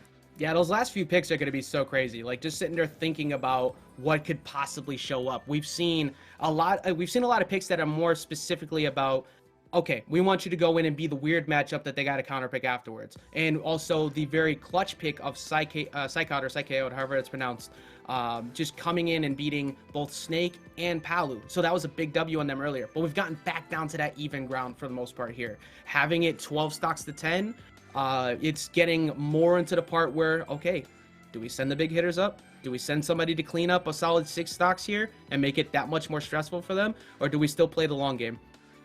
Yeah. It's going to be Pocket with Joker coming out for Team GangClan next. So I'm just looking at the stats once again. Another player with an even KD ratio, 3-3, which means he's only been fielded once throughout the season here in the Rise Champions League. Bit of a wild card, it seems. I mean, he did what he had to do for his team when he came out, right? 3 for 3. Not bad. I was cracking up a little bit. I just went to look back in the chat there, and Copel's one ban is Yoshi's, and the response after was just that stage stinks. So he's letting Pocket pretty much pick what he wants. It is going to be PS2, so we're going to be running it to PS2 instead of no Yoshi's allowed. Which actually, honestly, that's a really smart idea, especially if it's a Joker coming at you. You do not want to be fighting Joker as K-Rool on Yoshi's. That is an easy way to get in. Yeah, you get looped super hard on the platforms and then actually still die early, unlike on Battlefield. But seems like Pocket has no intentions of taking it to Triplats. Just gonna hit the gun to the beat of the song. I actually can't hear the song, so I don't know if it was to the beat, but those are my favorite Twitter videos. I could partially hear it a little bit. Yeah, you always gotta appreciate it when people have things right to the tempo and it just closes out on the apex of the music. It's like it gets so much hyper. Oh, hey, there's the volume. Okay, so this is a matchup that I again really don't like on paper for K-Rool, but there's some hidden advantages that he might have over Joker, namely that since Joker's such a precise character, at least particularly when Arsene is out of the pick, you might just see him win pound for pound and be able to take a stock because of K-Rool's immense kill power. Yeah, I would like the idea of if Pocket, he's doing exactly what he needs to do right now. Throw out a bunch of side Bs, get that dot damage, get K-Rool a bit higher, because if Arsene's gone, like so, speaking of Arsene dipping and then showing right back up, your boy at the bar always ready for the fight. That is one of the biggest things he could have gotten there, because if he had to continue to fight Copel without Arsene, Copel wasn't dying until 160. Yeah, minimum. And all right, Arsene back out. Wow, barely skating by on that recovery. Wow, counters the up smash. Insane mash right there. Not only getting out quickly, but also getting an option that he would have liked to see come out. Tetrakarn, the special, kind of stupid. That's the only way I can think about it from that point forward. And also, Copel just survived 2 Arsenes and almost gets the blunderbuss shot to get another KO. He's going to force him off stage. Gets the nair. He's not going to make that back. He does not have a jump. That's another point on the board for Copel. Yes, and another hidden advantage for K-Rool against Joker is that his nair is phenomenal for edgeguarding tethers. I think people are just way too scared. They respect tethers way too much in this game, particularly ones like Jokers when they're attached to great characters, but you just need a long-lasting hitbox. Take a stage dive with that. It's worth it every time if you can close the stock out early, especially on a top tier like this guy. Absolutely. One of the things I always preach that people need to be good at is ledge trapping. But once you get good at that ledge trapping, make sure you go out there and force people to know that recoveries are not for free. And Copel did a great job of getting a point on that board, but Pocket was able to take it. And honestly, I think that's a real nice W for Copel because that matchup is so atrocious. And it should have easily just gone to Pocket in terms of getting that first stock, and he was still able to take it. Yeah, Copel maintaining his even KD ratio for the season, so you definitely can't point to this guy for why your team didn't win, right? Like he's pulled his weight every single time. Now I believe 11 for 11 in the KD, but it's gonna be Pocket after that quick stock drop, coming back immediately up smashing for the win. And now you got to counterpick Joker. Much easier said than done. There are a lot of matchups that people are. I'm hyped about this next one. I was about to talk about the whole fact that Copel having an even KD is kind of similar to like baseball, right? Like having a 500 batting average ain't so bad. Getting a stock for a stock every time, it's a nice clutch pick. But up next is somebody who made so many waves recently. It is SkyJ and that Incineroar, and I cannot wait to see him play again. He has yet to lose a stock in the Rise Champions League, by the way. 1-0 KD. Wow. So it looks like they just sent him in to close out one match. Yeah. And, you know, he's a closer, not a choker. So shout out to SkyJ. I believe he actually beat MKLeo with Incineroar. Am I correct in saying that? Did he win the set? Oh my God, he got some. Okay, yeah, I am correct, it was yes. on MKLeo, and I believe the other one at that tournament was Nair. So this is going to be very interesting. I'm looking forward to seeing this because Incineroar is one of those characters that I think you'll agree with this heavily too. If that character can move any faster, that is a top 10 or top 15 character. Up close, Incineroar is a monster. Down tilt, busted. Side B, especially with Revenge, is a nightmare to deal with. So it's on you to also one of the best spot dodge into moves ever with Darkest Lariat. So it's one of those people that just checks you. If you pulled forward too much, you will get bodied by Incineroar. And with the fact that this is a crew battle, those stocks are so much more frightening to lose. KO potential is all Incineroar's court unless Pocket to just make it so he never gets to touch the ground. Yeah, I think Joker kind of handles this character extra hard, but SkyJ is not your run-of-the-mill Incineroar. I think it's pretty clear at this point that he's the best one in the world. So, Pocket, you know, no disrespect to him, but I'm kind of liking SkyJ for this, especially being that there's only 2 stocks to take from the Joker. Yeah, it comes to looking at a tough one. It comes to that point where, you know, eventually character specialists just understand the matchups to a certain degree. A skilled player can make any character look godlike in this game. It's this I'm waiting unless you're a Jigglypuff. And your name, actually, no, if your name's Base Mage, you're good. But otherwise, but it's one of those games where, like, the fact that we have 80+ characters and pretty much everyone has some cheese, like, you always have to be scared of any possibility in any matchup because it's just, if you don't understand the matchup, you're going to get destroyed. SkyJ is one of those people. We're going to see how Pocket's able to do after giving up the first stock here. This would be a big W if Team Gangplank could get a couple stocks, but how are you feeling about SkyJ up in this? I have immense respect for him as a player, and also I just wanted to point out, I just noticed your shirt. Shout out to the agency. I was hoping you would say, you're the only person to point it out. Agency, let's go. That is extra hype, dude. I love that guy. I've got my hoodie. I'll grab it next break we get. All right, let's go. Blunder is king, and SkyJ is king as well, showing up and getting noticed during the Pokemon match of all times. And I really like Pocket's approach to this. Throw out guns, throw out side Bs, throw out simple hitboxes that make it so Incineroar has to commit on approach. That way you get a good amount of damage early on. Don't ever try and stay up close to Incineroar unless you get that Arsene. Yeah, but so far it looks like Pocket has been doing a great job with this matchup. I mean, just in terms of recent results, I would give the slight edge to SkyJ, but in terms of the characters, oof, Incineroar has a rough time with this guy, so you got to be extra careful in every single interaction. Oh, wow, looking for a 2-frame with the side B. Are you serious, bro? I love I'm stealing that. Yeah, that and Darkest Lariat are both really good on people who don't have a hitbox on recovery. It's a great way to just snap somebody out, not being prepared for it. And if you get the grab, you just send them on their way, or you get them forced into a tech situation, depending on where you grab them. Well, just misses the high recovery a little bit there. Gonna go for the stage spike. Wow. Speaking that was actually that techable, believe it or not. I mean, I had so much knockback on that move. I'm shocked he got the blue sparks. Yeah, it's something that you're normally not prepared for, and if at high enough percents, that becomes untechable if you're close enough to the wall, so it throws you off. In Pocket, losing that stock already, that's a revenge on the board. That's 2 stacks of revenge. You better dip, run, and get out of there. Does it actually stack? I thought it just refreshes it. I'm not sure, though. It stacks, I believe, up to 3 times. It does keep going up. Oh my god. All right. Yeah, so if you're in, like, if you're, say, fighting Young Link, and they keep throwing arrows, and you keep stacking that up, it gets stupid. All right, so we're going to see SkyJ actually drop the stock there. I think he needed the 2 stock for his team, man. Best case scenario is they go into this one down 8-9, but every single stock counts so much, especially when we get to the nitty-gritty of things. There are only a couple players left for each team. Yeah, that's a massive L for Fake Halo. The only way to put it, if he can't get him, that's going to be it, though. He got him on it, and that is such a strong move at the ledge. There is no surviving that, no DI that'll help you. So 9-8 on a Joker as well. Great job from SkyJ. All right, so Team Fake Halo.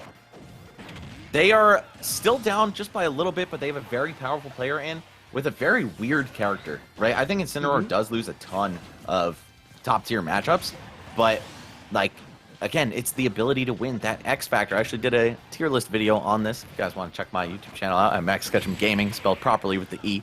A little shameless self-plug there. You can see me talk in depth about how characters that hit really hard have this weight behind them. They're just so able to clutch matches out in ways that characters like Pikachu, for example, can't. And, you know, even though they're much worse on paper, when you're in a match, that human element comes into play super hard. So how they counterpick SkyJ here is going to matter a lot. They've got to go with a character who wins the matchup on paper, but also just doesn't have a hard time actually connecting with those meaningful moves. Yeah, like you have to really think about this here, because something that's coming up with this is that any brawler archetype character is going to kind of struggle being right up next to Incineroar. So if you go with somebody with a lot of fast frame data, they need to be able to mitigate the damage as much as possible. They need to keep those interactions in their favor, get good advantage control, and maximize their punish game and then dip. Don't stay next to SkyJ the entire time. And on the other end of it, if you decide to go with somebody who, say, like maybe like a Raven King, right, where you have big zoning potential, big KO power, Incineroar doesn't do half bad against, you know, Ike if he decides to stay too close. So it'd be on Raven King, for example, to stay out, stay spaced, and punish him accordingly. But it's actually going to be the big gun we've been talking about a bunch tonight. It is actually, they are sending in J Mafia. I really like this pick. I think it's the perfect time to bust J Mafia out. Yoshi, hard counter to the big body, heavy characters. His combo game is just amplified immensely, but also getting word that J Mafia has been playing Steve recently and he might bust him out here. This is something I have not heard about, so I'm willing to be surprised. Yoshi, one of those kind of unconventional characters as well, so it makes sense they'd play a weird guy like Steve. But Steve, even better against the big bodies, right? I mean, you have so much incentive to just stay away, mine for materials, and get that game going. And Incineroar, snail's pace in terms Steve of is going to be an issue when we get back to the scenes. I agree. Actual issue. Like I've complained about this move so much, and I don't care if people keep saying that I'm salty about this character. I don't give a damn. Somebody was paid to approve Minecart.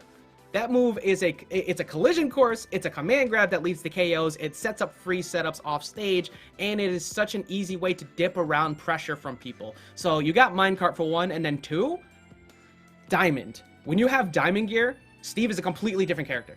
He goes up two tiers. Man? I hate this one. Oh, up tilts. Oh up my tilt, god. Up air, you name it, bro. Up tilt, Steve's up air. ups are broken. Dude, forward smash kills like heavy characters on Kalos at like 70. Who does that? Pyra, who has a 34, like a 30 frame F smash. That actually, no, that's not true. It's way 20, faster yeah. than that. I was complaining about this recently. It's 20. So you have that type of kill power consistently. Yeah. So actually, it's going to be Yoshi. So we're getting confirmation on that. But okay. It turns out J Mafia is baiting people in our background. I'll say everything that goes on in our ears. Yoshi. J baiting, bro. J Mafia with the J baiting. Hey, you know what? I'm not even surprised. J Mafia is a goon, and he is a talented player at that. And I think that this Kalos pick is a very good counter pick for Yoshi here, because there's no platforms in the way, and Incineroar has to fully commit running at you when he's so slow. Exactly. And Yoshi with all the tools to take on the big boys. A projectile that he can kind of custom angle. Wow! Wow! My Look God. at that combo. That was so filthy. That was disgusting. Nair out of shield is a great way to back him off too. He's going to keep trying to pressure him, and you see what he's doing? He's consistently calling out these jumps with well-spaced forward airs and staying out of trouble. Now he's getting him into shield pressure. He's going to hard read that revenge out of that, and that is a quick stock going to J Mafia. Like, this man's entire mind right there. Oh my god, J Mafia turning up 13% against the likes of SkyJ, potentially best Incineroar in the world, and I'm liking the way this guy loops his aerials. Forward air to ground you in the standing animation, gets the landing up air, and then a nair to cook even further. Yoshi's, Oh, yo, SkyJ desperate for that, man. Oh my god. It's so hard, because like look how hard it is to get commit. And he's gonna jab block him twice. He's definitely going off stage. He's looking for it. Tried to catch him, possibly catch him near on the way up. J Mafia trying to prevent the jump. He looks for the high recovery there as well. There is nothing SkyJ could do right now. This is looking like a free stock going to J Mafia. Going up 3 would be absolutely huge for Team Gang Clan, and it looks like they're gonna do just that by way of the up air from Yoshi, only taking 50 in the process of taking 2 stocks off of SkyJ. Man, that looks like one of his matchups. I'm gonna be real, because he's got command grab stuff that can deal with revenge, and also, you know, clank out the Alolan Whip. He's got all the combo ability in the world. He can edge guard really well. He can camp him. Yoshi just pretty much has every single thing you would want to deal with Incineroar. Yeah, and I think a big part of it too, not even just how good Yoshi was playing against him in this matchup, but stage mattered so much here. Having no platforms to run along, no pressure you could set up, no escape landing options, he couldn't do anything. He literally would full jump in and get beat. Then he would try to run up, possibly side B, catch a jump. I mean, catch him in shield, get beat. Everything was in favor of J Mafia in that situation. Yeah, we were talking about how SkyJ has a very solid claim to being the best Incineroar. I think J Mafia also has a very solid claim to that title for Yoshi. Other players like Miles, of course, Ron from Japan, who barely squeaked onto the PGR, definitely in contention. Mei but from Texas. Oh yes, Mei, yeah, from Texas/Mexico. Yeah, ooh. Even Suarez lately has been back on the rise too. This is somebody who we used to, contend to possibly be the best Yoshi, but J Mafia really has just been pushing. Like, I have not seen any of them do string loops like he just did. Everybody does simple stuff like F tilt, double up airs, or catch a downer. This man was dragging down and doing those resets. I was popping off the same way as you did the moment I saw him do that drag down, up air, follow up again. He kept them in loops.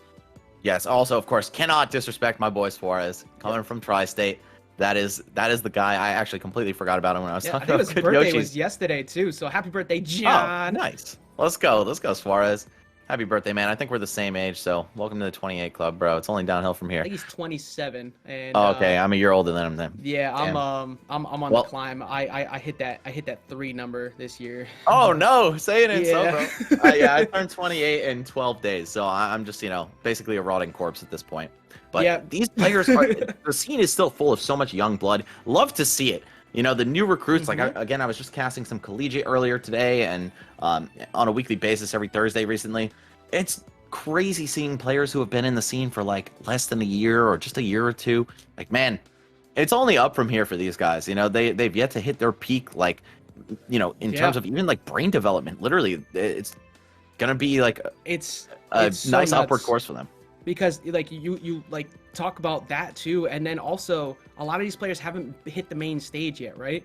MKLeo is somebody who was super young before he's like, when he just hit the main stage right off the bat, then he got that big W against Mr. R, and then he just went from there. Everybody had to find out who this kid was, and he continues. I was telling him, bro. I was telling him. I was you were definitely one of the early pushers in the Believers. I'm like, a Meta Knight, really? A Meta Knight down there? Kind of a Marth doing okay. Like, Mr. R is a good W, but let's hold off for a second. And then everybody started holding L's, and I said, I was wrong, but I love it. I love seeing that. New names that just show up out of nowhere. We're going to see that from people like Spargo when he shows up. We're seeing it from people, like you said, all these young bloods who are coming in. There's so much more life to this game. There's still 2 characters that are still got to show up. I think we're getting a 3rd DLC packet. That's me. I'm very firm believer in that. I do too. Bro, I swear they said it was 3 at the beginning of the game, and then that just, like, was scrubbed from the internet, or I haven't even looked for it, but I swear that they said 3 DLC packs. You were probably following the same leaker that I was watching there. Vergaben, I think his name was. Dude, I don't even think it was a leak. I thought I saw Reggie say it or something, dude. I've learned that, for one, anything Sakurai says is a potential lie for anybody who tries to point things out. This man said there would be no DLC, then there was Mewtwo. Then he said that'd be the only DLC. Then we got 2 with Lucas and Roy. Then he said that we would keep things calm. We wouldn't have characters back. We got them all back this game. Don't listen to Sakurai. He gives whatever he wants. Bro, you forget about Brawl being the last Smash game? Oh, true, yeah. Every game's been the last Smash.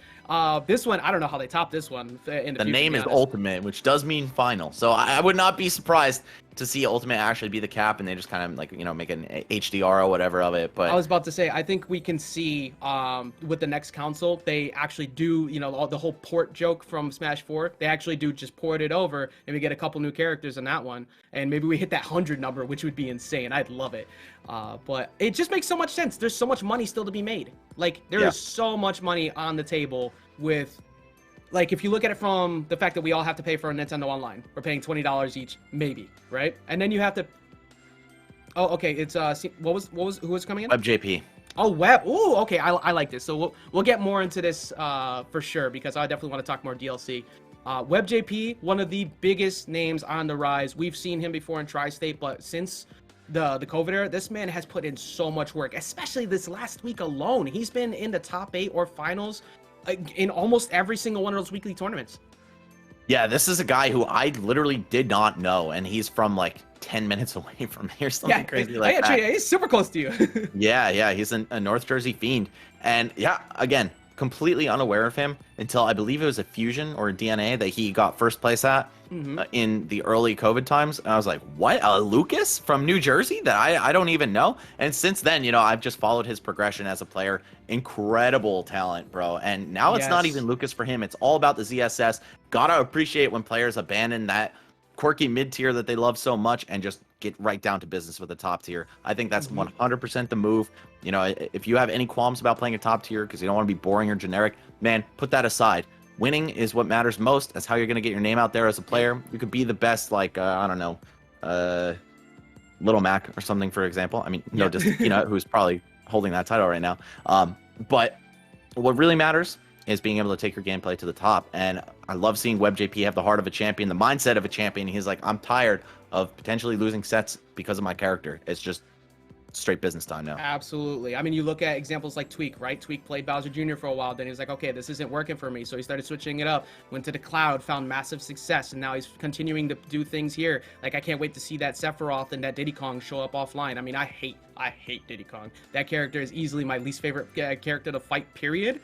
But it's you just love to see when somebody moves to something that works. But also for those character specialists out there, right? If you aren't, basically the way to look at it is if you aren't having fun, why are you doing it? Like, if you don't, something the Kill Sage said to me before, and I'll never forget it. If you don't think your character's broken or you don't think your character's busted and it's not carrying you, why the hell are you playing it?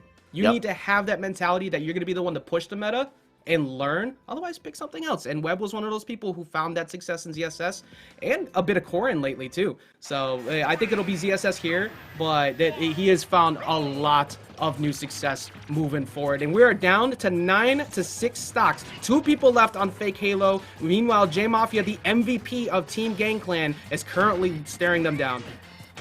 Yeah, we got the Web J Mafia match right now. Who is going to take this crew battle? I still think it's anyone's game, but Team Gang Clan, especially with a player as strong as this on the sticks, surely looking to do more damage to the Fake Halo roster. I do favor them. I mean, the numbers don't lie, right? I mean, sometimes they do, because I've definitely said during the cast or during the span of this broadcast, don't let the numbers fool you. But yeah, I don't know. At this juncture, I think Team Gang Clan might just have it wrapped up. All comes down to how WebJP is able to fight against my man J Mafia. Geez, that little lag spike right there, but they're just gonna roll with it. Of course, yeah, luckily dipping away really quick there. And this is one of those games where you send in your clutch people. You need somebody to put points on the board. Like, if J Mafia walks away from this with like up, then I think that's kind of a wrap. That up smash will do it. But if Webb can hold on to these 2 stocks and get it to a point where it's 5 to 6, that's still pretty doable. Webb has to be just he has to do kind of that passive ZSS play. He needs to camp with Zares, camp with short hop forwarders, or I mean use short hop forwarders. That's a good way out of shield. Otherwise, we're gonna be looking at a very dominant game here from J Mafia. And one sneaky thing about Yoshi that I think could be really annoying for Zero Suit is that he can low profile a lot of stuff. He gets low for his dash, for a lot of landing animations, and of course he also has a crawl, which we saw J Mafia using. Oh, okay, yeah, I was gonna say the connection's looking pretty suspect here. I think they're just gonna call it. Yeah, so we'll get confirmation to see what's going on in a second. A lot of frame drops for sure, and that is something that will probably be tested here to take a look and see if they either do a lag test or if they have to switch up switch up the player. I'm not sure. I don't know how that works normally here, because usually that'd just be a solid DQ. But with crew battles, I don't know if maybe you get a substitute for somebody who lost the stock already and they continue. We'll find out in a second. So hopefully it doesn't, hopefully things clear up. I definitely want to see this match because these 2 are very talented, and these are 2 of the big hitters we were waiting to see this entire set. And the way J Mafia started off already looked like he was going to take a nice dominant lead. Yeah, he certainly came out the gate pretty strongly, but I don't know, maybe he'll be a bro and just let it reset 3 stocks apiece. Of course, not that he has any obligation to do that. It all depends on when he wanted to call the lag test and how both players are feeling about it, and of course the TO ruling. So we'll keep you guys plugged in with updates for that. Last, do you think maybe we should throw to a break while these guys resolve it? Okay, guys, we're going to cut to just a quick break. Stay tuned, though. Don't go anywhere. Rise Champions League will be right back. We're almost at the end of semifinals, and we'll be kicking off with the finals ASAP.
All right, everybody, welcome back to the semifinals of the Rise Champions League.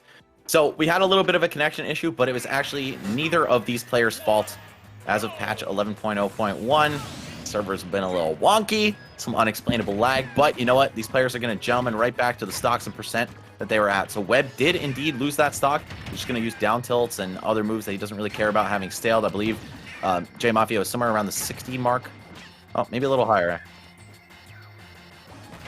Oh, sorry, it's 115 to 38 with J Mafia at the higher percent. We already see the connection kind of struggling just a little bit. Come on, Nintendo. No levers and pullers, bro. Nintendo rollback netcode win. Like this is what we need. Hopefully it'll get better in the future. It'll be 114 is not a big deal, just a little bit higher, but J Mafia is going to put the extra little bit of percent on. Oh, actually, okay, so 150. That was smart. That was smart. And then all you need is just one down air to get most of that damage in. They getting kicked back off into it. J Mafia was able to get a nice solid stock and already forced Webb into a situation where he's got 5 stocks down to 9. He has to find a KO soon. J Mafia is still looking really good, and even after this pause, I think that this is going to be in his favor. Except side B at the ledge is pretty ridiculous. Yep. Well, you got to consider coming right into the match at 115%. You might die soon, so I'm sure J Mafia not too bummed about that one. Oh, but I think both of them are bummed about that. Gonna maybe wait the lag out just a little bit on opposite sides of the stage. Yep, just burning some time, hoping the connection gets right. Jersey to Florida, it shouldn't be too bad, to be honest. Yeah, it's actually been pretty consistent in terms of most of the online matches. A lot of things have been okay, but like you said, the recent patch has caused them issues, sadly. The changes that they made to... Okay. So from the sounds of things, we got some packets showing up, and it looks like a big portion of the spike was indeed coming from Webb. So I'm not sure how that goes because Webb's removal, whether the stock's hold in the same position. I'm gonna need the confirmation on that. Very unfortunate.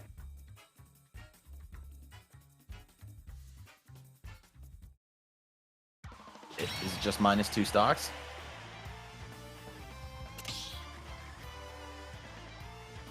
Oh, that's interesting. But you know, I'm not too familiar with the way it breaks down because again, normally DQs would occur where somebody's just gone. They just dip to losers or dip out the bracket. So we're gonna get confirmation on that for you in a moment, chat. Unfortunately, this is something we do kind of have to deal with now that we're stuck online, but we've been making it work. You know, the fact that we've still been able to do this, and even like these past 4 weekends, I mean, this whole month, there's a tournament series called the Pandemic Anniversary Series, which is being done kind of in support of, you know, the major TOs who've been hosting and dealing with all this stuff online.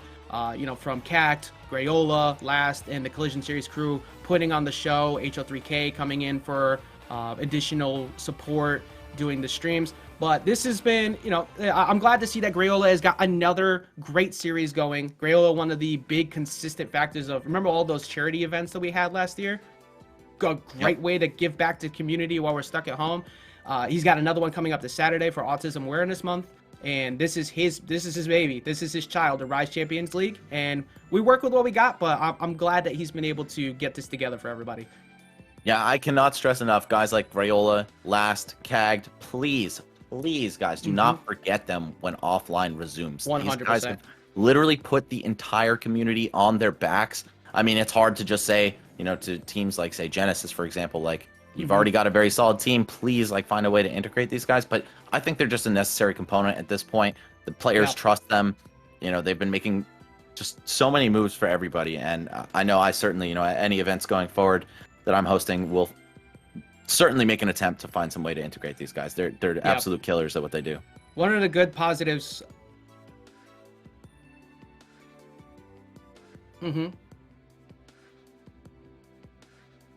Okay. Interesting. So that's interesting considering character specialist. So confirmation of what we got for the rule is that it will be reset to 2 stocks down on Webb, but what has to be done is they have to answer with another ZSS. So it must be the same type of concept. However, another ZSS comes in because that stage pick and everything was locked in particular because of those picks. So that's interesting. That's actually a pretty unique rule, and it's actually kind of cool because it forces you to think really hard about your team concepts. Unfortunately, with the fact that we got the internet connections, but it's another layer that adds to all this. Yeah, I certainly haven't seen a ruling like that before, but I think it is very generous. Of course, want to keep the players happy as much as possible. So, yeah, all right. So I believe it remains 5-8 then. Yep, Team GangClan leading by 3 here. But Fake Halo, I mean, if they have to send in a ZSS, I highly doubt that they have a better one than Webb at their disposal, right? That is going to be rough because you lose out on your one of your best CSSs that you have. I think I saw Light's name floating around, but I don't believe he's on Team GangClan. Excuse me, I don't believe he's on Team Halo. I'm gonna actually check that out right now. Actually, I think he was, if memory serves, because I think I saw him on the same team as Mr. E, who is playing for Fake Halo. Let's see. No, I think I'm just making stuff up, bro. Fake Halo. There are so many names here. Kobe, the Bolt. No, it does not seem like that. So I'm currently looking through here, and I don't see a ZSS that I'm aware of. He was on Grunted Renegades. But yeah, exactly, right? Like, you're going to have to fall back on somebody's weird champ secondary ZSS. By the way, dude, can I just throw this out there? Fake Halo has Mr. E and Meister on their team. I'm shocked that neither, or like those two particularly, were not the anchors. I don't know if maybe they're not available at the moment. Like, that would be kind of unfortunate because those are some big, like, you would figure. Well, actually, Yoshi's been we've been learning Yoshi's kind of an issue for Game & Watch lately, or particularly with Meister, because Meister actually went down 2 miles in a winner's bracket before. We won in a reset, but even with Suarez, it was Game 5 this past weekend. So this is something that's been kind of exposed as a bit of an issue. So having J Mafia there, that kind of keeps potentially Meister away. Maybe he doesn't want to give up free stocks to that. But Mr. E though, Mr. The best E answer to Yoshi in the business, as far as I'm concerned. Yeah, I agree. I think the Lucina pick would be amazing there. So we'll see what's gonna happen. We'll get to it in a moment. Let's see. Mr. E just got out of bracket and wasn't in the best mood. Okay, so it seems like Mr. E was playing in bracket or doing something, and unfortunately is not available, which would be an amazing anchor position right now. And like I said, I think that might be why Meister's not shown up here. They might have been trying to save Meister for post J Mafia. That's very true. And I mean, he could still end up taking something like 6 stocks, one of the best players in the entire world. And if he's available, if I'm Fake Halo, I am definitely trying to throw him in. Kind of sucks though, because this is finals day for the Rise Champions League, and if there's any time you want to make sure all your crewmates are available, it would be today. Very unfortunate that Mr. E is just not in the highest of spirits, but sometimes when your crew needs you, bro, you got to step up to the plate despite the circumstances. Yeah, you always want to be ready. It can get frustrating dealing with as many brackets you've had. I mean, even casting, like you said, you've done 3 different casts just today, doing the Smash World Tour, then your own crews, and now here. The day could get long. It could get brutal. But having the finals championship day, you definitely want to be able to have it. Dude, I knew it. I low-key knew it. Mr. E is going to step in right now with Zero Suit Samus. Oh my God. I had a sneaking suspicion that we were going to see that. I don't think I've ever seen him play this character. I've literally only seen him play Lucina, Marth, Sephiroth, and Chrom. Yeah, I've seen a lot of Sephiroth lately, but I mean, he is a really good player overall, but this is where you got J Mafia with his main pick.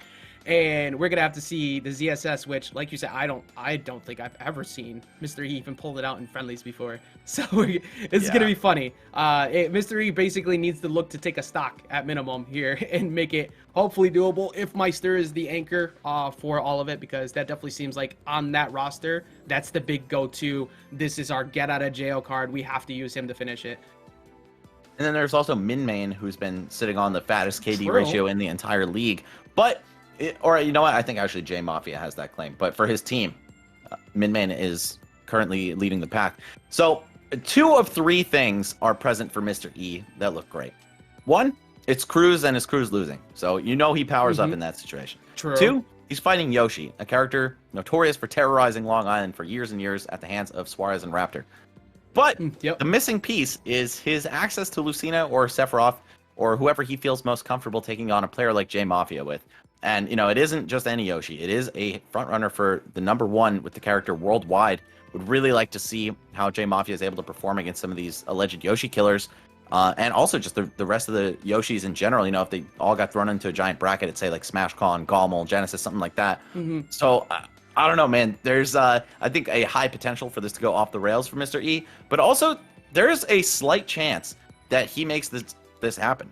He is only working with 2 stocks, of course, so even further inhibiting his ability to pull this one off, but I'd still love to see it just for the content. It's gonna be great. I think you hit the nail on the head with that. If there's any hope for Mr. E to get something going here, it's that matchup experience against Suarez and Raptor, because you going into this, you understand the safe zone. You understand where you need to play against Yoshi. You know his win condition, you know what he wants, and you understand how he's going to pressure you to get it.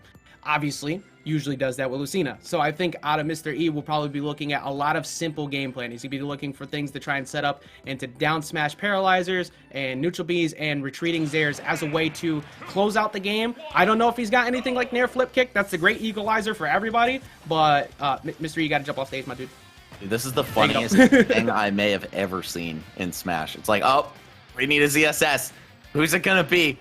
It's, you know what it reminds me of? That movie theater scene, or before the movie theater scene in Inglourious Bastards, where they're talking about how they're going to have them speak Italian.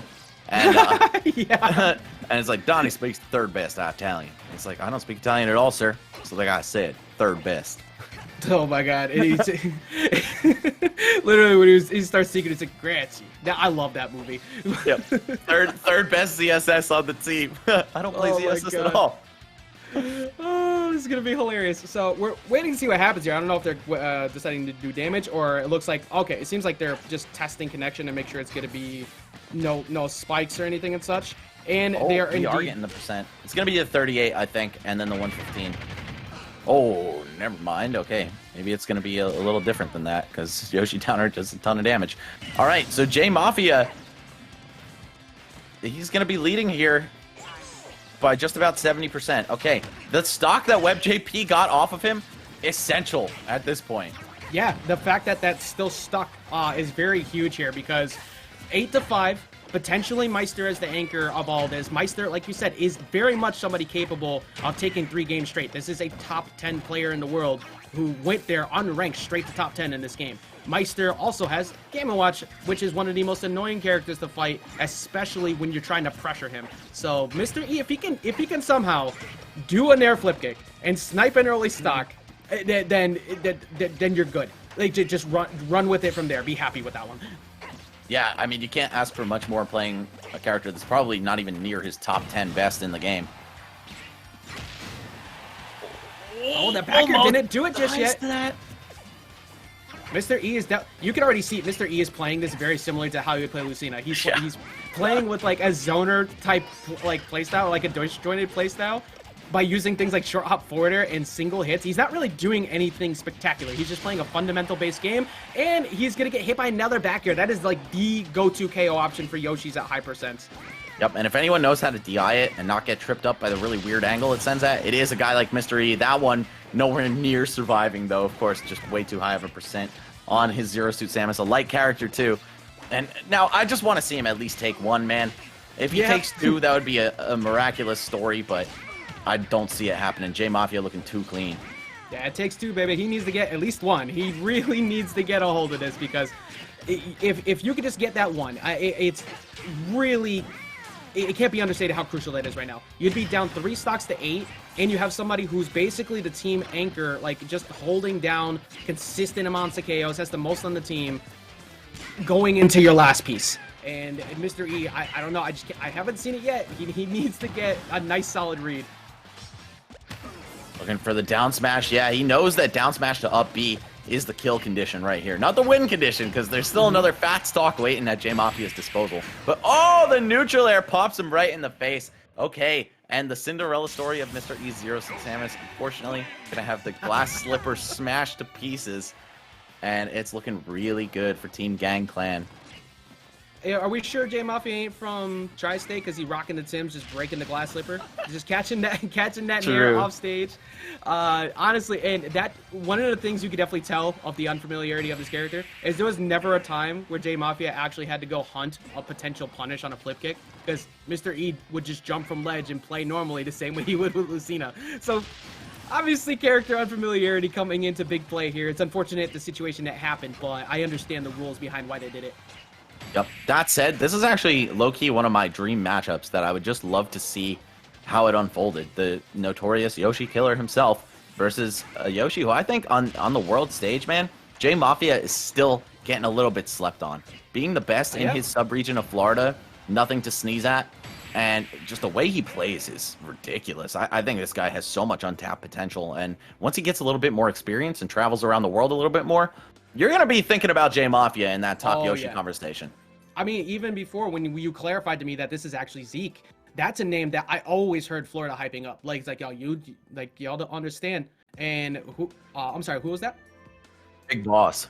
So we got Big Boss the Rob actually is the last player. So that is the final piece coming in for Fake Halo. It's not going to be, Meister. And it's not going to be a couple of other names we've seen. But Rob is one of those characters that can easily snipe stocks early, because that side B, the useless move in games of past, is busted now. It's a cheating move, and if you happen to catch somebody with gyro at the ledge, you could kill him sub 50. So we'll see if he can set it up, but I don't know. J Mafia's combo game is going to be a bit of a problem. And talk about Florida, I'm sure he's got some experience against 8-Bit Man. Yes, absolutely. And I think there's another strong Rob, Anathema, down in South Florida. I don't think I know that name. Actually, you know, also J Mafia has played Wadi a few times online too, last I checked. So he's got the online Rob matchup down as well as the offline. But that's we'll see. I always like seeing big comebacks. I like seeing the big clutch factor on the people who make the run throughs. Let's see if it ends up being Big Boss rocking the Kamina. Make sure that you it's on chat to believe in the him that believes in I screwed it up. Believe in the me that believes in you. We're getting into this next game here with 8-3. Let's see if Fake Halo could clutch it. Yeah, again, just so unfortunate that they had to lose Webb and sub in another Zero-Suit player. Very smart. Gonna throw that laser out. Love that. Very respectful gameplay from Big Boss, who has just a huge mountain to climb in front of him at this point. And based on what we saw against the last Mexican big body player that came out to fight J Mafia, did not go so well for SkyJ. Yeah, difference luckily for Rob is the fact that you can at least get in by using zoning as well. You have the gyro, you have the lasers, you have options to beat out Yoshi if he tries to jump at you a bunch. SkyJ had nothing. So let's see if it can work here. It's working a bit. He's got a % lead, but all J Mafia has to do is just chip away a stock and another stock. And then there's two whole other people in the way that could possibly just close it out. Yeah, Big Boss gonna have to play out of his mind here. Gets an up smash out of shield. Great start. 86, a little bit battered up, but not too terrible. You know, you can still make this happen with a good momentum breakaway, and of course, it's going to be J Mafia who has to approach, even on even footing. I feel like there's no shot Yoshi outcamps Rob. He's got to be the one creating the action, initiating all these exchanges, and a beautiful timing on that egg lay into down B. Just look at the way J Mafia is playing him on shield. He's like, look, I see that you were like kind of waiting for me to jump around before, and then he sets him up a few times with command grabs, and then just continues to pressure him with the down B. Like if he decided to shield right there on the opposite side, it was probably gonna break, and he just calls out the roll with it. Oh, projectiles just missing. J Mafia with a big opportunity here. No, up air actually unsafe on hit at that %. Wow, Rob's so heavy they didn't go anywhere. Yeah, you got to be blessed with that extra weight. And also, Rob is one of those characters I always get aggravated about with this game with, like, why is it that the zoner can also box with you? Why they got up close buttons like that? Dude, the down tilt, I think, just one of the most criminal moves ever programmed into Smash.